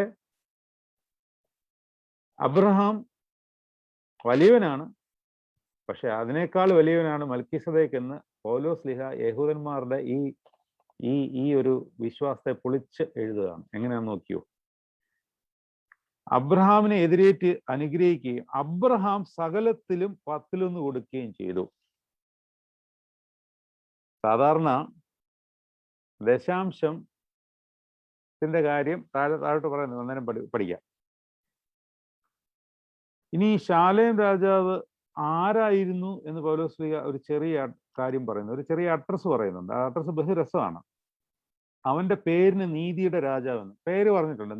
നീതിയുടെ രാജാവെന്ന. പിന്നെ അഡ്രസ്സ്, അവന് പിതാവില്ല, മാതാവില്ല, വംശാവലിയും ഇല്ല, ജീവാരംഭവും ഇല്ല, ജീവാവസാനവും ഇല്ല. ചുരുക്കം പറഞ്ഞ ഒന്നുമില്ല. നമ്മൾ പച്ചക്ക് ഭാഷയിൽ പറഞ്ഞാൽ, പച്ചയ്ക്കുള്ള ഭാഷയിൽ പറഞ്ഞു കഴിഞ്ഞാൽ അങ്ങനെ ഞാൻ പറയുന്നില്ല. ഇവിടെ അപ്പനും ഇല്ല, അമ്മയില്ല, കുടുംബവും ഇല്ല, പശ്ചാത്തലവും ഇല്ല, ഒന്നുമില്ല. എന്നാൽ അവസാനം ഒരു വാചകം പറയുന്നുണ്ട്, ജീവാരംഭവും ജീവാവസാനവും ഇല്ല. ഇങ്ങനെ ഒരാൾ ആരാണ്? ദൈവം. ആരും ആരാണ്? ദൈവം മാത്രമേ ഉള്ളൂ. അപ്പോൾ ഈ മൽക്കീസേദെക്ക് എന്ന ആൾക്ക് ജീവാരംഭവും ജീവാവസാനവും ഇല്ലെങ്കിൽ അതൊരു മനുഷ്യരൂപത്തിൽ അല്ലെങ്കിൽ സാദൃശ്യത്തിൽ തൻ്റെ കൈകളിൽ ഏന്തി വന്നത് എന്താണ്? അത് ശ്രദ്ധിച്ചില്ലായിരുന്നോ? ഉൽപ്പത്തി പുസ്തകം 14 അധ്യായം ആ വാചകം ശ്രദ്ധിച്ചായിരുന്നോ? എന്തുവായിരുന്നു? അലോം രാജാവ് അപ്പവും വീഞ്ഞും. മൽക്കീസേദെക്കിന്റെ കയ്യിലിരുന്നത് അപ്പവും വീഞ്ഞുമാണ്. മൽക്കീസേദെക്ക് ആരായിരുന്നു എന്നാണ് പൗലോസ്ലീഹ പഠിപ്പിക്കുന്നത്? ആരായിരുന്നു എന്നാണ് പഠിപ്പിക്കുന്നത്? അതാരാണ്? ദൈവമാണ്. ചുരുക്കം പറഞ്ഞാൽ കർത്താവ് പുതിയ നിയമത്തിൽ സ്ഥാപിച്ച അപ്പവും വീഞ്ഞും എന്ന തൻ്റെ തിരുശരീര രക്തങ്ങൾ പഴയ നിയമകാലത്ത് പൊരുളായി വെളിപ്പെടുത്തി കൊടുക്കപ്പെട്ട ഏക വ്യക്തി അബ്രഹാമാണ്. ഇതാണ് ഞാൻ പറഞ്ഞോട് വന്നത്. അബ്രഹാമിന് അത് അനുഭവിക്കാനൊന്നും ഭാഗ്യം കിട്ടിയില്ല. പക്ഷെ അപ്പവീഞ്ഞുകളുമായിട്ട് എതിരേറ്റ് വന്ന് അവനെ അനുഗ്രഹിച്ചു. പൗലോസ്ലീഹ താഴെ പഠിപ്പിക്കുന്നുണ്ട്. അതുകൊണ്ട് അബ്രഹാമിനേക്കാളി വലിയവനാണ് കർത്താവ്. യഹൂദന്മാരുടെ വലിയ പിതാവ് അബ്രഹാമിനേക്കാളി വലിയവനാണെന്ന് പഠിപ്പിക്കാൻ വേണ്ടിയാണ് ഇത് പൗലോസ്ലീഹ പഠിപ്പിക്കുന്നത്. കാരണം വലിയവനല്ലയോ ചെറിയവനെ അനുഗ്രഹിക്കുന്നത്? ഇല്ലയോ? അപ്പനല്ലേ മോനെ അനുഗ്രഹിക്കത്തുള്ളൂ. മോൻ കയറി അപ്പനെ അനുഗ്രഹിക്കോ? ഇല്ലല്ലോ. അതാണ് പ്രമാണം. എന്നിട്ടോ അബ്രഹാം സകലത്തിലും ദശാംശം മൽക്കീസേദെക്കിന് കൊടുക്കുകയും ചെയ്തു. സാധാരണ ലേവി കുടുംബം ദശാംശം സ്വീകരിക്കത്തേ ഉള്ളൂ, അവർക്ക് കൊടുക്കണ്ട. കാരണം ലേവി കുടുംബം മുഴുവൻ ദൈവത്തിനുള്ള. അന്ന് ലേവി ഗോത്രം ഉണ്ടോ ചോദിച്ചാൽ ഇല്ല. പക്ഷെ അബ്രഹാമിന്റെ കടിപ്രദേശത്ത് ലേവി ഉണ്ടായിരുന്നു എന്ന് പൗലോസ്ലീഹ ഇല്ല. നീ ഞാൻ കൂടുതൽ പറയുന്നില്ല, നിങ്ങൾക്ക് ആ പാടെ ഇതായിപ്പോ. ചുരുക്കം ഈ മൽക്കീസേദെക്ക് എന്നൊരു കഥാപാത്രം വളരെ പ്രധാനപ്പെട്ട 3 ഇടത്ത് വേദപുസ്തകത്തിൽ അത് പറഞ്ഞിട്ടുള്ളൂ. 1 ഉൽപ്പത്തി പുസ്തകം 14 അധ്യായത്തിൽ, 2 110 സങ്കീർത്തനത്തിലും, 3 എബ്രായ ലേഖനം 7 അധ്യായത്തിലേ പറഞ്ഞിട്ടുള്ളൂ. ഈ മൽക്കീസേദെക്ക് പുരോഹിതനായിരുന്നു. വെറും പുരോഹിതനല്ല, നിത്യ മഹാപുരോഹിതൻ എന്നാ പൗലോസ്ലീഹ പഠിപ്പിക്കുന്നത്. എബ്രായ ലേഖനം 7 വായിച്ചു നോക്കിയാൽ മതി, ഞാനത് വായിച്ച സമയം കളയുന്നില്ല. നിത്യ മഹാപുരോഹിതനായിരുന്നു.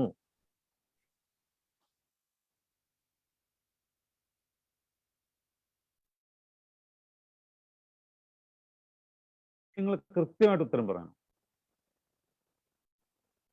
ആരായിരുന്നു? അൺമ്യൂട്ട് ചെയ്തിട്ട് ആർക്ക് പറയാം?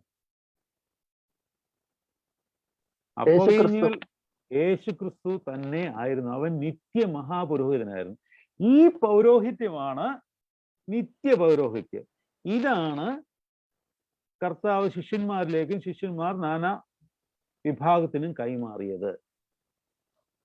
അഹറോന്യ പൗരോഹിത്യമാണ് കാൽവറിയിൽ പൂർത്തീകരിച്ചത്. ചിലരെങ്കിലും പഠിപ്പിക്കുന്നുണ്ട് പൗരോഹിത്യം തീർന്നതാണ് കാൽവറിയിൽ. തീർന്നതാണ്, സത്യമാണ്. പൗരോഹിത്യം തീർന്നതാണ്. പക്ഷെ ദൈവത്തിന്റെ ഇമേജ് ആൻഡ് ലൈക്ക്നെസ് തീരുമോ? എന്തുകൊണ്ടാണ്? ഏത് പൗരോഹിത്യമാണ് തീർന്നത്? ന്യായപ്രമാണ പ്രകാരമുള്ള തൽക്കാലത്തേക്ക് ദൈവം കൊടുത്ത പൗരോഹിത്യമാണ് തീർന്നത്. കാരണം നിത്യ പൗരോഹിത്യമായ നിത്യ ആനന്ദത്തിന്റെ, നിത്യസമാധാനത്തിന്റെ, നിത്യമായ ഏദൻ തോട്ടത്തിന്റെ പൗരോഹിത്യം എങ്ങനെയാ നശിക്കുന്നത്? അത് നിത്യമല്ലേ? നിത്യമായ സാധനം എങ്ങനെയാ നശിക്കുന്നത്? പക്ഷെ അത് ഉരിഞ്ഞുപോയി. ആ പൗരോഹിത്യം ഉരിഞ്ഞു പോയതിനാൽ ആ പൗരോഹിത്യം തന്നെ തിരിച്ചു കൊടുക്കുവാനായിട്ട് തൽക്കാലത്തേക്ക് ഒരു പൗരോഹിത്യം ഉണ്ടാക്കി, ഒരു തുകൽ വസ്ത്രം ഉണ്ടാക്കി. ആ തുകൽ വസ്ത്രത്തിൽ പൗരോഹിത്യത്തിന്റെ ലക്ഷണങ്ങളൊക്കെ വേറെ ചിലരെ മാത്രം വേർതിരിക്കുകയും, അഹ്റോൻ മുതൽ മോശയും അഹ്റോനും മുതൽ താഴോട്ട് പൗരോഹിത്യ വൃന്ദമായിട്ട് കുറെ പേരെ ലേവി ഗോത്രത്തിൽ നിന്ന് വേർതിരിക്കുകയും അവരാ പദ്ധതി പൂർത്തീകരിക്കുകയും ചെയ്തിട്ടുണ്ട്. പക്ഷേ ആ പൗരോഹിത്യം കർത്താവിന്റെ കാൽവറി യാഗത്തോടുകൂടി എടുത്ത് കളഞ്ഞു. ശരിയാണ്, കാൽവറിയിൽ പൗരോഹിത്യം തീർന്നു. പക്ഷേ നിത്യമായ പൗരോഹിത്യം തിരിച്ചു തരാനായിരുന്നത് ശിഷ്യന്മാരുടെ മേൽ ഊതി അവർക്ക് പൗരോഹിത്യം കൊടുത്തു. അതുകൊണ്ട് പൗരോഹിത്യം എന്ന് പറയുന്നത് ചില ഡ്യൂട്ടീസ് അസൈൻ ചെയ്യാനായിട്ടുള്ള പൗരോഹിത്യമുണ്ട്. എന്നാൽ പൗരോഹിത്യം തന്നിൽ വിശ്വസിക്കുന്ന എല്ലാവരും പൗരോഹിത്യ വൃന്ദത്തിലുള്ളവരുമാണ്. രാജകീയ പുരോഹിത വർഗം എന്നാണ് പറയുന്നത്, അല്ലേ? എന്ന് പറഞ്ഞ അർത്ഥം എന്താണ്? എല്ലാ പൗരോഹിത്യത്തിന്റെ കുടുംബ പാരമ്പര്യമുണ്ട്. രാജകീയ വർഗവും രാജാവും രണ്ടും രണ്ടാം. ഞാൻ രാജകുടുംബത്തിലെയാന്ന് പറഞ്ഞാൽ രാജാവാവണമെന്ന് നിർബന്ധമില്ല, ഉണ്ടോ? എന്ന് പറയുന്ന പോലെ പൗലോസ്ലീഹ പഠിപ്പിക്കുന്നത് ക്രിസ്തുവിൽ വിശ്വസിക്കുന്ന എല്ലാവരും രാജകീയ പുരോഹിത വർഗത്തിലുള്ളവരാണ്. പൗരോഹിത്യ വർഗം, ആ പൗരോഹിത്യ നൽവരം എല്ലാവരും തന്നിട്ടുണ്ട്, തന്നിൽ വിശ്വസിക്കുന്ന എല്ലാവരിലും. പരിശുദ്ധ മാമോദീസയിൽ പട്ടം കുടയാണ് അവിടെ നടക്കുന്നത്. മൂറോൻ അഭിഷേകം എന്ന് പറഞ്ഞാൽ പട്ടം കുടയാണ്. ഒന്നാം പട്ടം കുട മൂറോൻ അഭിഷേകം. മൂറോൻ അഭിഷേകം അത് ഒരു തവണ, മൂറോൻ 2 തവണ ഉപയോഗിക്കത്തുള്ളൂ അറിയാമല്ലോ, അല്ലേ? പരിശുദ്ധ മൂറോൻ ഒന്ന് മാമോദീസയ്ക്കും 2 പള്ളിക്കുദാശിക്കും. വേറെ ഒരു ആവശ്യത്തിനും മൂറോനെ തൊടുവില്ല. അത്രയ്ക്ക് പ്രാധാന്യമുള്ള പരിശുദ്ധാത്മാവിന്റെ അടയാളമായ മൂറോനാൽ മുദ്ര ഒട്ടപ്പെട്ട് പട്ടം കെട്ടപ്പെട്ടാണ് എല്ലാവരെയും ആ വർഗത്തിൽ ഒന്നിപ്പിച്ച് ചേർത്ത് വിട്ടിട്ടാണ് വരുന്നത്. അങ്ങനെ നിത്യമായ പൗരോഹിത്യം ശിഷ്യന്മാരുടെ മേലും നാനാജാതികളുടെ മേലും കർത്താവിന്റെ കാൽവറി മരണത്തിന് ശേഷം ഉയർപ്പോടുകൂടി ഇവർക്ക് കൊടുത്തു. ആ പൗരോഹിത്യം ഇപ്പൊ നമ്മൾ തുടർന്നുകൊണ്ടിരിക്കുന്നത്. അല്ല, പൗരോഹിത്യം മുഴുവൻ കാൽവറിയിൽ തീർന്നു പോയതല്ല.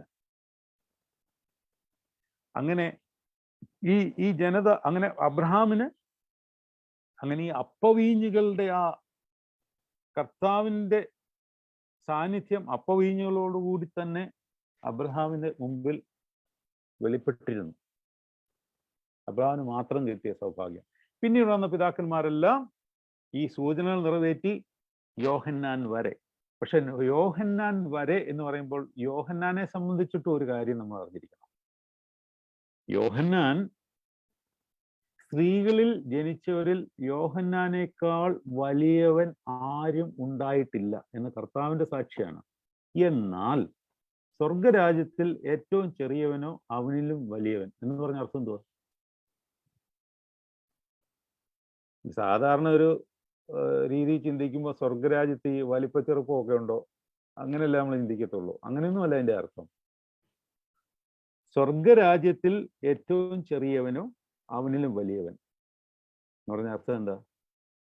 അവിടെ ഇത്രയേ ഉള്ളൂ പ്രധാനമായിട്ടും അർത്ഥം. യോഹന്നാൻ സ്നാപകൻ വരെയുള്ളവർ, യോഹന്നാൻ സ്നാപകനാണ് സ്ത്രീകളിൽ ജനിച്ചവരിൽ ഏറ്റവും വലിയവനെങ്കിലും സ്വർഗരാജ്യം എന്ന് പറഞ്ഞാൽ എന്താ? ഏദൻ തോട്ടത്തിലെ ഈ സ്ഥായിയായ ആനന്ദമുള്ള സ്വർഗീയ തൊഴുത്താണ് ആ അവസ്ഥ. ആ അവസ്ഥ ഏദൻ തോട്ടത്തിൽ ആദാമിന് നഷ്ടപ്പെട്ടതോടുകൂടി പിന്നെ ആർക്കും കണ്ടിട്ടില്ലത്.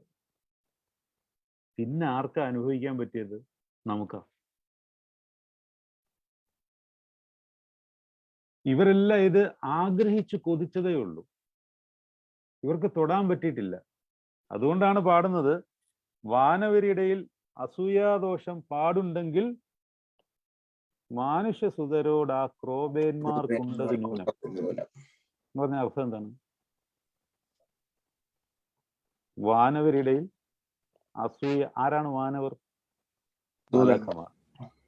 മാലാഖമാർക്കിടയിൽ അസൂയ എന്ന് പറയുന്ന ദോഷം, അസൂയ ഒരു ദോഷം ആണ്.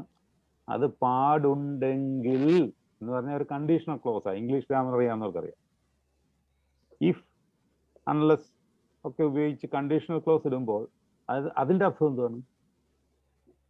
അതിന്റെ അർത്ഥം എന്താണ്?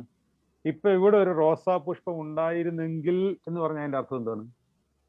നിലവിലില്ല. നിലവിലില്ല. നിലവിലെന്നല്ല, അവിടെ ഒരു സംഭവം ഇല്ല. അതാണ് പറയുന്നത്. വാനവരുടെയും മാലാഖമാർക്കിടയിൽ അങ്ങനെ ഒരു സംഭവം ഇല്ല. പിന്നെ പിതാക്കന്മാരുടെ കാവ്യഭാഷയിൽ അവർ ഭാവന ഇനി എങ്ങാനും ഉണ്ടെങ്കിൽ അത് ആരോടെ ഉണ്ടാവാൻ സാധ്യതയുള്ളൂ? മനുഷ്യസുതരോട് ആ ക്രോബേന്മാർക്കുണ്ടത് ന്യൂനം. കാരണം എന്തുവാ? അഗ്നിമയന്മാർ ആരെ നോക്കി വിറച്ചിടുന്നുവോ അവനെ നീ കാണുന്നു, കൈകളിൽ എടുത്ത് ആഘോഷിക്കുന്നു, അനുഭവിക്കുന്നു. ഇവർക്ക് ദൂരെ നിന്ന് മാറി നോക്കിക്കാനേ പറ്റുന്നുള്ളൂ. അതാണ് അവർക്ക് അസൂയ. നമുക്കിത് നിസ്സാരം. അതാണ് അങ്ങനെ പറയുന്നത്. അപ്പോൾ അബ്രഹാമിന് കൊടുത്ത ഈ പൊരുൾ വേറെ പിതാക്കന്മാർക്ക് ആർക്കും ലഭിച്ചിട്ടില്ല. യോഹന്നാൻ സ്നാപകൻ സ്ത്രീകൾ ജനിച്ചിട്ടുള്ളതിൽ ഏറ്റവും വലിയവനാണ്. പക്ഷെ സ്വർഗരാജ്യത്തിൽ ചെറിയവൻ എന്ന് പറഞ്ഞാൽ ചെറുതായി പോയെന്നോ കുറഞ്ഞു പോയെന്നോ ഒന്നുമല്ല അതിന്റെ അർത്ഥം. ഇവർക്ക് ഇത് ദൂരെ നോക്കാനേ പറ്റിയിട്ടുള്ളൂ. അതുകൊണ്ടാണ് അങ്ങനെ പറഞ്ഞിരിക്കുന്നത്. ഇനി ഞാൻ വേറൊരു കാര്യത്തിലേക്ക് വരുവാണ്. അങ്ങനെ ഏദൻ തോട്ടത്തിൽ നിന്ന് പുറത്തായി കഴിഞ്ഞപ്പോൾ ഞാൻ ഇന്നലെ ഒരു ഡയഗ്രാം വരച്ച് കാണിച്ച ഓർമ്മയുണ്ടല്ലോ അല്ലേ? ഏദൻ തോട്ടത്തിന്റെ അവസ്ഥ എന്ന് പറഞ്ഞാൽ ആദ്യം ഇന്ന് നമ്മൾ ഉയർപ്പിന്റെ പെരുന്നാളിൽ കേട്ട സ്ഥായിയായ ആനന്ദമുള്ള സ്വർഗീയ തൊഴുത്തിലേക്ക് ആ അവസ്ഥ എന്ന് പറഞ്ഞാൽ പെർഫെക്റ്റ് സർക്കിൾ ആയിരുന്നു. ദാണ്ട് ഇതുപോലെ ഒരു സാധനം ഞാൻ വരച്ച് കാണിച്ചതാണ്. പിന്നെ നിങ്ങളത് കാണാമോ? ഈ അവസ്ഥയിൽ നിന്ന് എങ്ങനായെന്നാ പറഞ്ഞത്? ഏദൻ തോട്ടത്തിന്റെ അവസ്ഥ, അവന്റെ ബോധമണ്ഡലം ഇതുപോലെയായി, കള്ളിമുൾച്ചെടിയുടെ അവസ്ഥ പോലെയായി. കാണാമോ?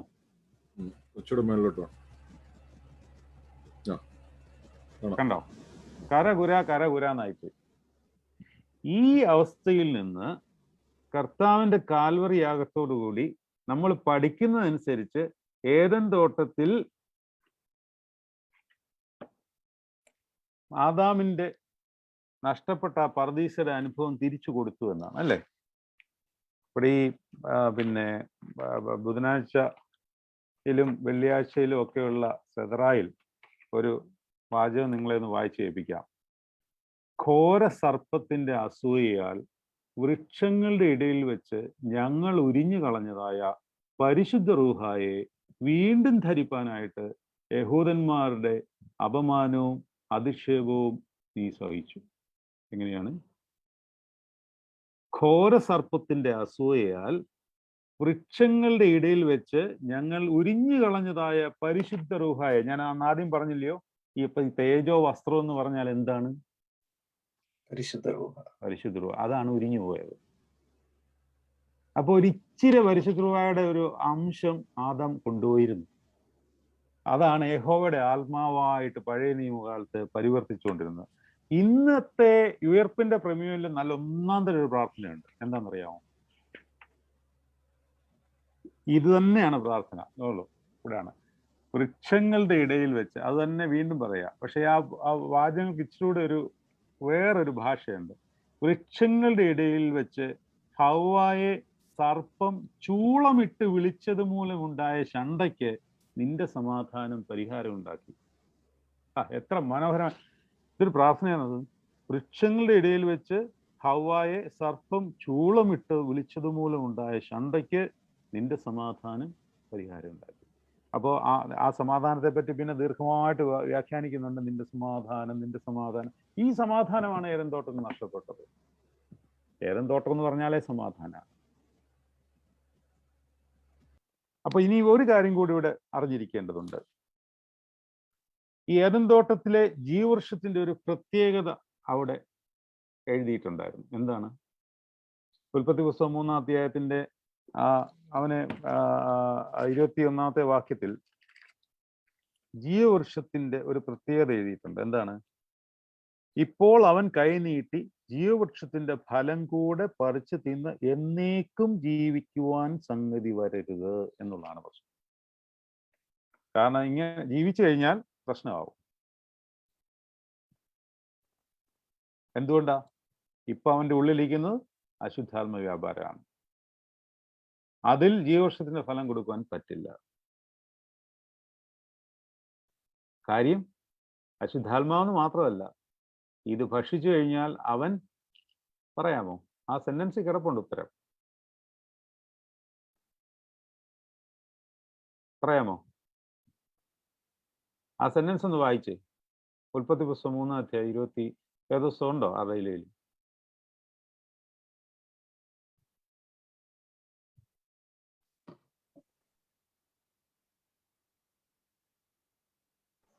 മനുഷ്യൻ നന്മതിന്മകളെ അറിവാൻ തക്കവണ്ണം നമ്മിൽ ഒരുത്തനെ പോലെ ആയി തീർന്നിരിക്കുന്നു. ഇപ്പോൾ അവൻ കൈനീട്ടി ജീവവൃക്ഷത്തിന്റെ ഫലം കൂടെ പറിച്ചു തിന്ന് എന്നേക്കും ജീവിപ്പാൻ സംഗതി വരരുത് എന്ന് കൽപ്പിച്ചു. അപ്പൊ ജീവവൃക്ഷത്തിന്റെ ഒരു പ്രത്യേകത അവിടെ കാണുന്നുണ്ടല്ലോ. എന്താണ്?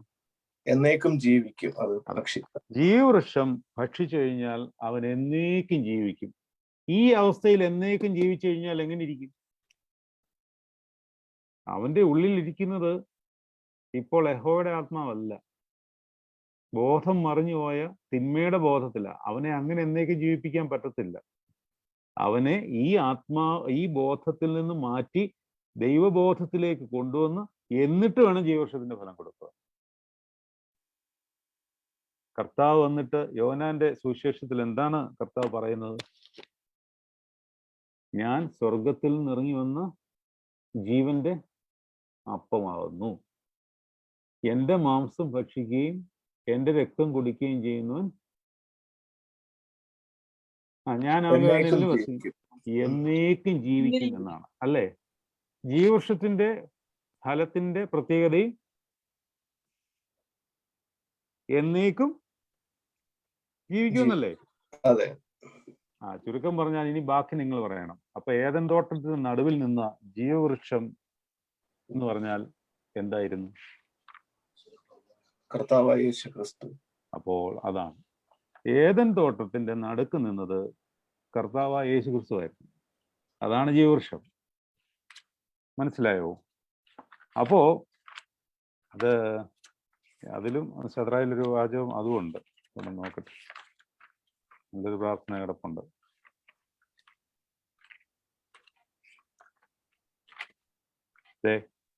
വെള്ളിയാഴ്ച 9-ാം മണി പ്രിമ്യൂനിൽ കൃത്യമായിട്ട് അവിടെ പറയുന്നുണ്ട്, നമ്മുടെ കർത്താവ് ആദാമിന്റെ മക്കളായ മൺമേരുടെ അടിയേറ്റുകൊണ്ട് 3 മണിക്കൂർ നേരം ന്യായസ്ഥലത്ത് നിന്നു.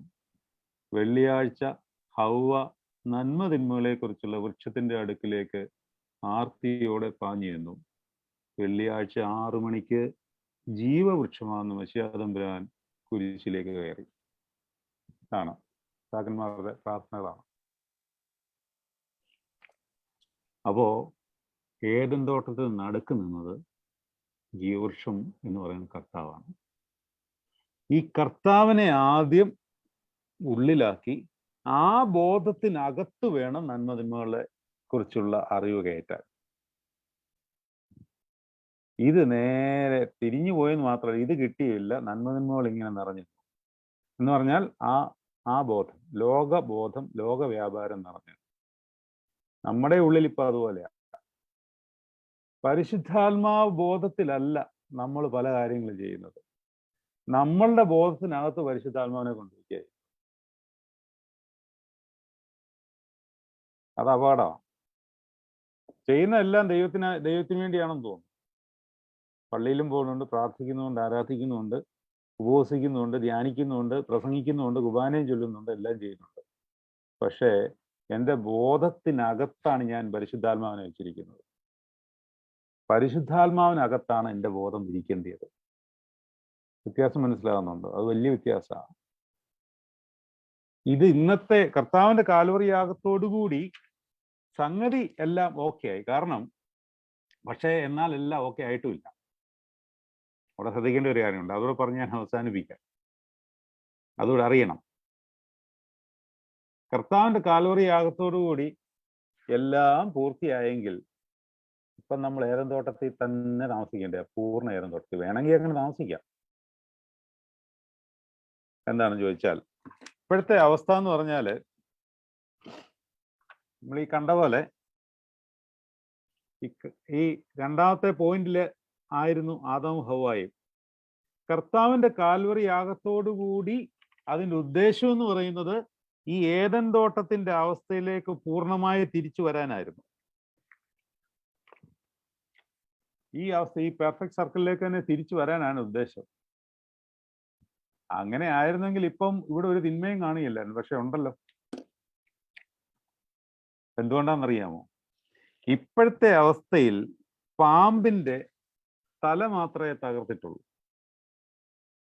സ്ത്രീയുടെ സന്തതി സർപ്പത്തിന്റെ തലയെ തകർക്കുമെന്നാണ് വചനം. പാമ്പിന്റെ തല മാത്രമേ തകർത്തിട്ടുള്ളൂ.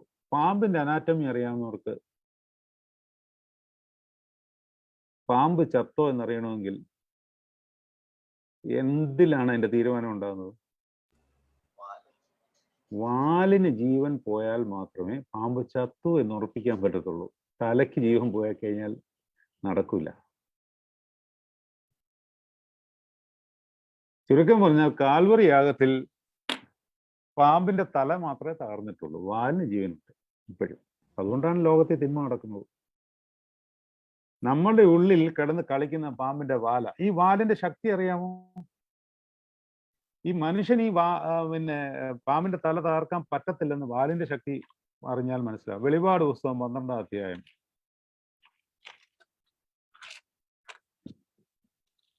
വെളിപാട് പുസ്തകം 12-ാം അധ്യായം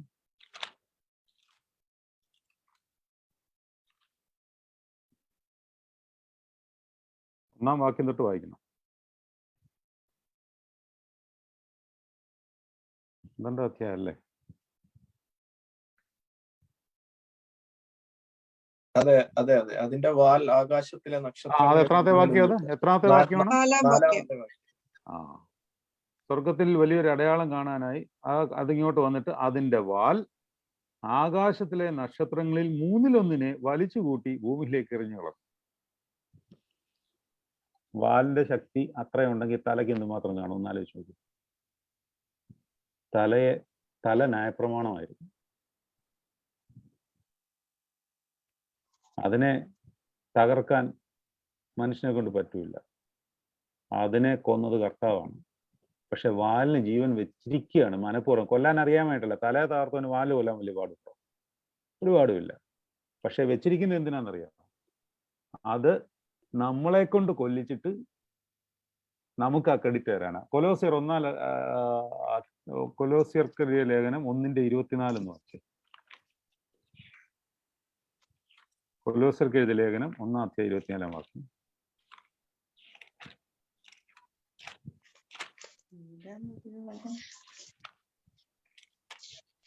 ഇപ്പോൾ ഞാൻ നിങ്ങൾക്ക് വേണ്ടിയുള്ള കഷ്ടാനുഭവങ്ങളിൽ സന്തോഷിച്ച് ക്രിസ്തുവിന്റെ കഷ്ടങ്ങളിൽ കുറവായുള്ളത് എന്റെ ജഡത്തിൽ സഭയായ അവന്റെ ശരീരത്തിന് വേണ്ടി പൂരിപ്പിക്കുന്നു. എല്ലാം മനസ്സിലായോ? ഒറ്റയടിക്ക് വായിച്ചു വിട്ടോ? എല്ലാം പിടി കിട്ടിയ?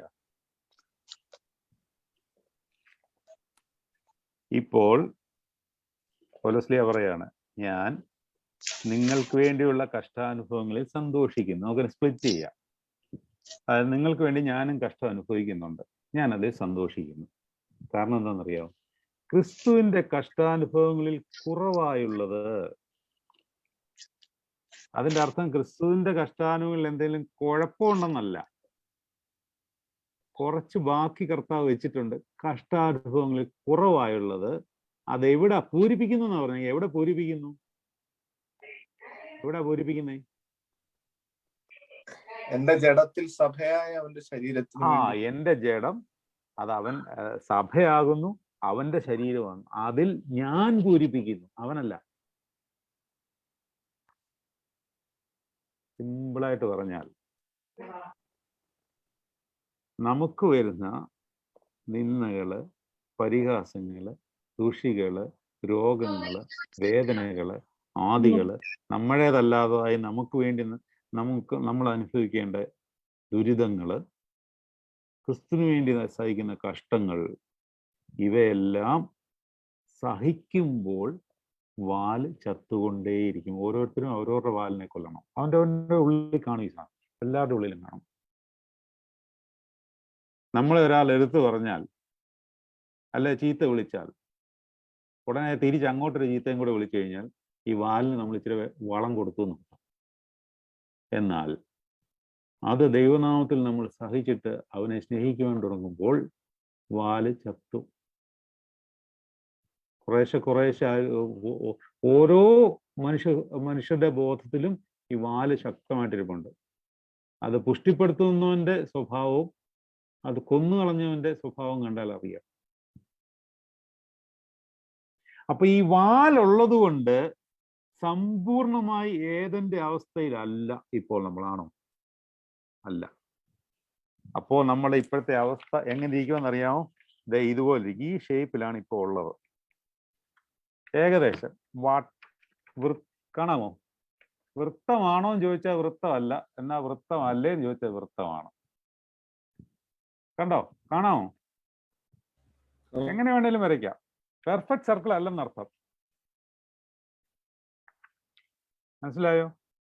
പക്ഷെ ഈ പെർഫെക്റ്റ് സർക്കിൾ എന്ന് എത്തും എന്ന് വേണേലും എത്താം. അത് അവനവൻ ഇപ്പം തന്നെ അവനവന്റെ ഉള്ളിൽ ഇത് പെർഫെക്റ്റ് ആക്കിയാൽ സെക്കൻഡ് കമ്മിങ് ആയി. That is what is called second coming of Jesus Christ. അങ്ങനെ ആക്കിയിട്ടുള്ളവരുണ്ട്, ജീവിച്ചിരിക്കുന്നവരുണ്ട്. അവരെയൊന്നും ലോകം അറിയത്തില്ല, ഒരു മനുഷ്യനും അറിയത്തില്ല, ലോകമേ അറിയത്തില്ല. അതുകൊണ്ടാണ് നമുക്ക് അങ്ങനെയുള്ളവരെ അറിയാൻ വയ്യാതെ പോകുന്നു. അവര് ഈ ബോഡി അവര് ഓൾറെഡി സെപ്പറേറ്റ് ആയിട്ട് ആക്കി കഴിഞ്ഞു. ജീവനൊക്കെ ഉണ്ട്. പണ്ട് നമ്മൾ പഠിച്ചിട്ടില്ലേ ഈ ചിതൽപുറ്റായ മഹർഷിമാരെ പറ്റി കേട്ടിട്ടില്ല? അവർക്ക് ഇതിന്റെ ഭാഗങ്ങളാണ്. ബോഡി അവരിൽ നിന്ന് വിട്ടു, പക്ഷെ ബോഡിയിലാണ് അവര്. പക്ഷെ ബോഡിയിൽ സംഭവിക്കുന്ന ഒന്നും അവർ അറിയുന്നില്ല. ആ സ്റ്റേജിലൊന്നും നമ്മൾ ചിന്തിക്കേണ്ട. അതൊക്കെ ദൈവം ചിലരെ മാറ്റി വെച്ചിട്ടുള്ളവർക്ക് മാത്രം പറഞ്ഞിട്ടുള്ള ചില നൽവരങ്ങൾ. അതുപോട്ടെ. എന്നാലും second coming of Jesus Christ is what exactly happening to our beingness. When the beingness become perfect like Garden of Eden, the second coming of Christ has happened there. ഡീപ്പിലേക്ക് ഞാൻ പോകുന്നില്ല, എന്നാലും ഞാൻ പറയുകയാണ്. ഇപ്പോ ഏദൻ തോട്ടത്തിന്റെ അവസ്ഥയാണോ എന്ന് ചോദിച്ചു കഴിഞ്ഞാൽ ആവണ്ടിയവർക്കാവാം, അല്ലാത്തവർ പാതാളത്തിലാണ്. നിരാശയും ദുഃഖവും അങ്ങനെയുള്ള സാധനങ്ങളുമാണ് കൊണ്ടു നടക്കുന്നതെങ്കിൽ നമ്മൾ പാതാളത്തിലാണ് അർത്ഥം. പാതാളത്തിൽ നിന്ന് ഏദൻ തോട്ടത്തിലേക്ക് വഴിയുണ്ട്, ഏദൻ തോട്ടത്തിൽ നിന്ന് പാതാളത്തിലോട്ടും വഴിയുണ്ട്. പക്ഷെ സ്വർഗത്തിൽ നിന്ന് നരകത്തിലേക്കോ നരകത്തിൽ നിന്ന് സ്വർഗത്തിലേക്കോ വഴിയില്ല. കാരണം സ്വർഗം എന്ന് പറഞ്ഞാൽ ഏദൻ തോട്ടത്തിന്റെ സമ്പൂർണതയാണ്. അത് പറുദീസയാണ്, അത് മണിയറയും കൂടെയാണ്. അവിടെയാണ് ക്രിസ്തു മണവാളനും സഭ മണവാട്ടിയുമാകുന്ന മണിയറയിൽ. പിന്നെ ആർക്കും സ്ഥാനമില്ല. മണിയറയിൽ ഭാര്യയും ഭർത്താവും പ്രവേശിച്ചു കഴിഞ്ഞാൽ പിന്നെ അപ്പനും അമ്മയും വന്നാലും അവിടെ കയറ്റില്ല. സഭ മണവാട്ടിയാണ്. അത് രഹസ്യം. ഇത് വലിയ രഹസ്യമാണെന്ന് പൗലോസ് പറയത്തില്ലേ? മിസ്റ്ററിയാണത്. ആ ബന്ധം മിസ്റ്ററിയാണ്. അതിന്റെ ഒരു മിനിയേച്ചർ ഫോമിന് വേണ്ടിയാണ് ഈ വിവാഹങ്ങൾ ഇവിടെ ഏർപ്പെടുത്തിയിരിക്കുന്നത്. കല്യാണ ശുശ്രൂഷ മുഴുവൻ കർത്താവും സഭയും തമ്മിലുള്ള ബന്ധമായി പറയുന്നത്. സുന്ദരിയുള്ള സുന്ദരിനിയും ജാതിൽ സുനെന്ന് പാടുമ്പോൾ മണവാട്ടി നാണം കൊണ്ടൊന്നും ചിരിക്കരുത്.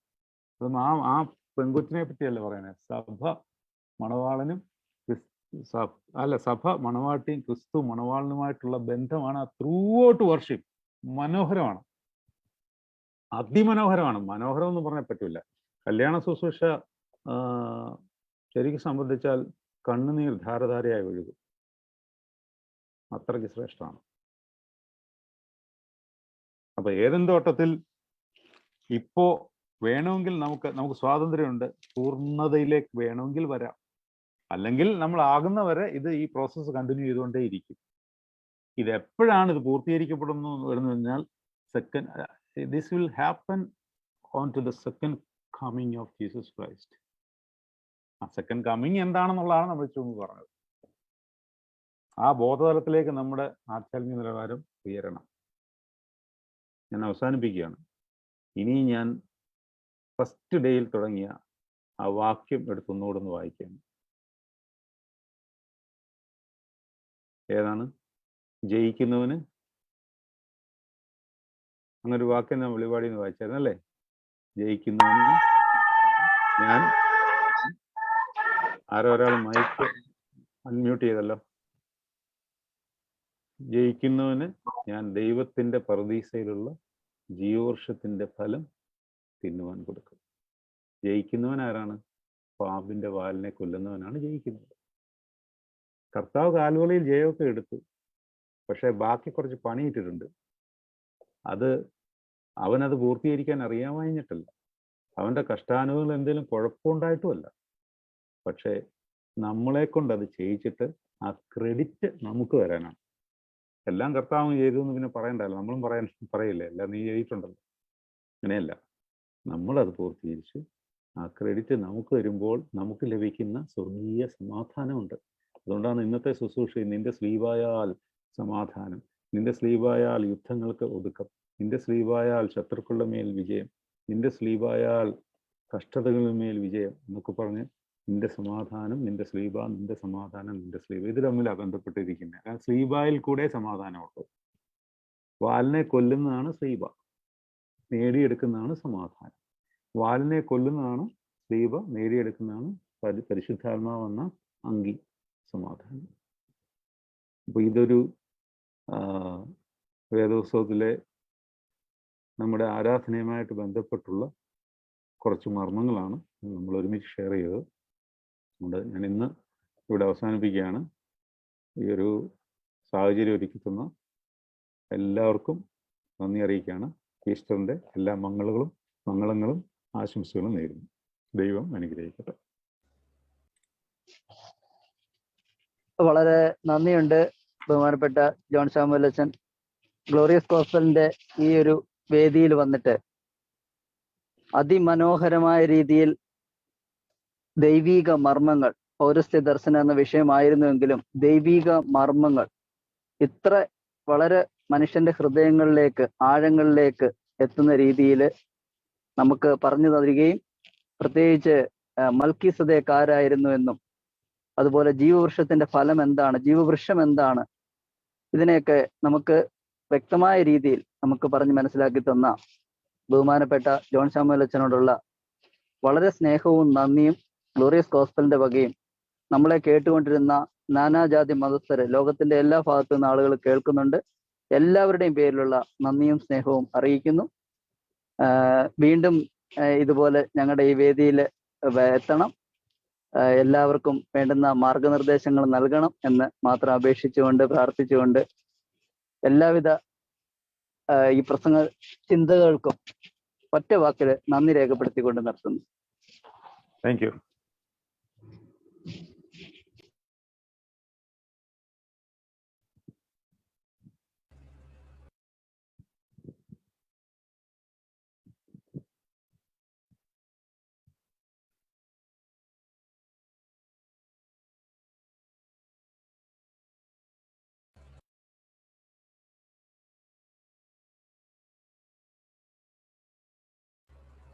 ലൈവ് നിർത്തിയോ?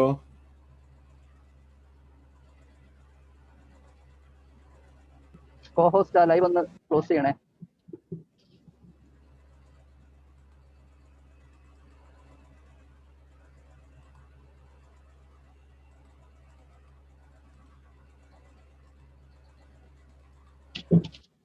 ഹോസ്റ്റ് അല്ലെങ്കിൽ കോഹോസ്റ്റ് ലൈവ് ഒന്ന് ക്ലോസ് ചെയ്യണേ.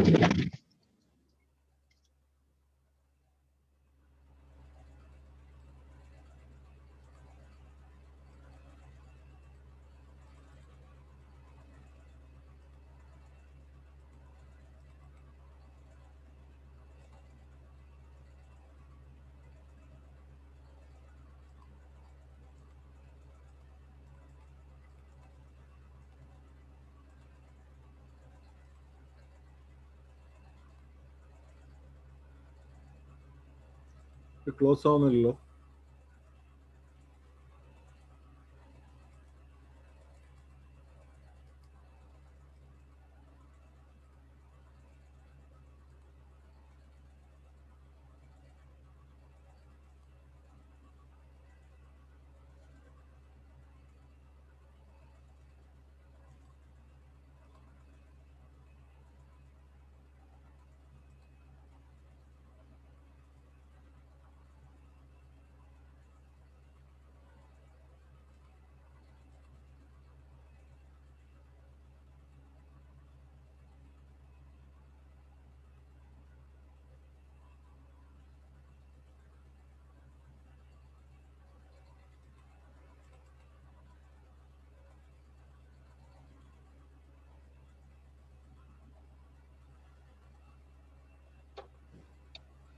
തണിജ ലൈവ് ഒന്ന് എഴുതിയേക്കുന്നതിലൊന്ന് ക്ലോസ് ചെയ്യാൻ പറ്റുമോ?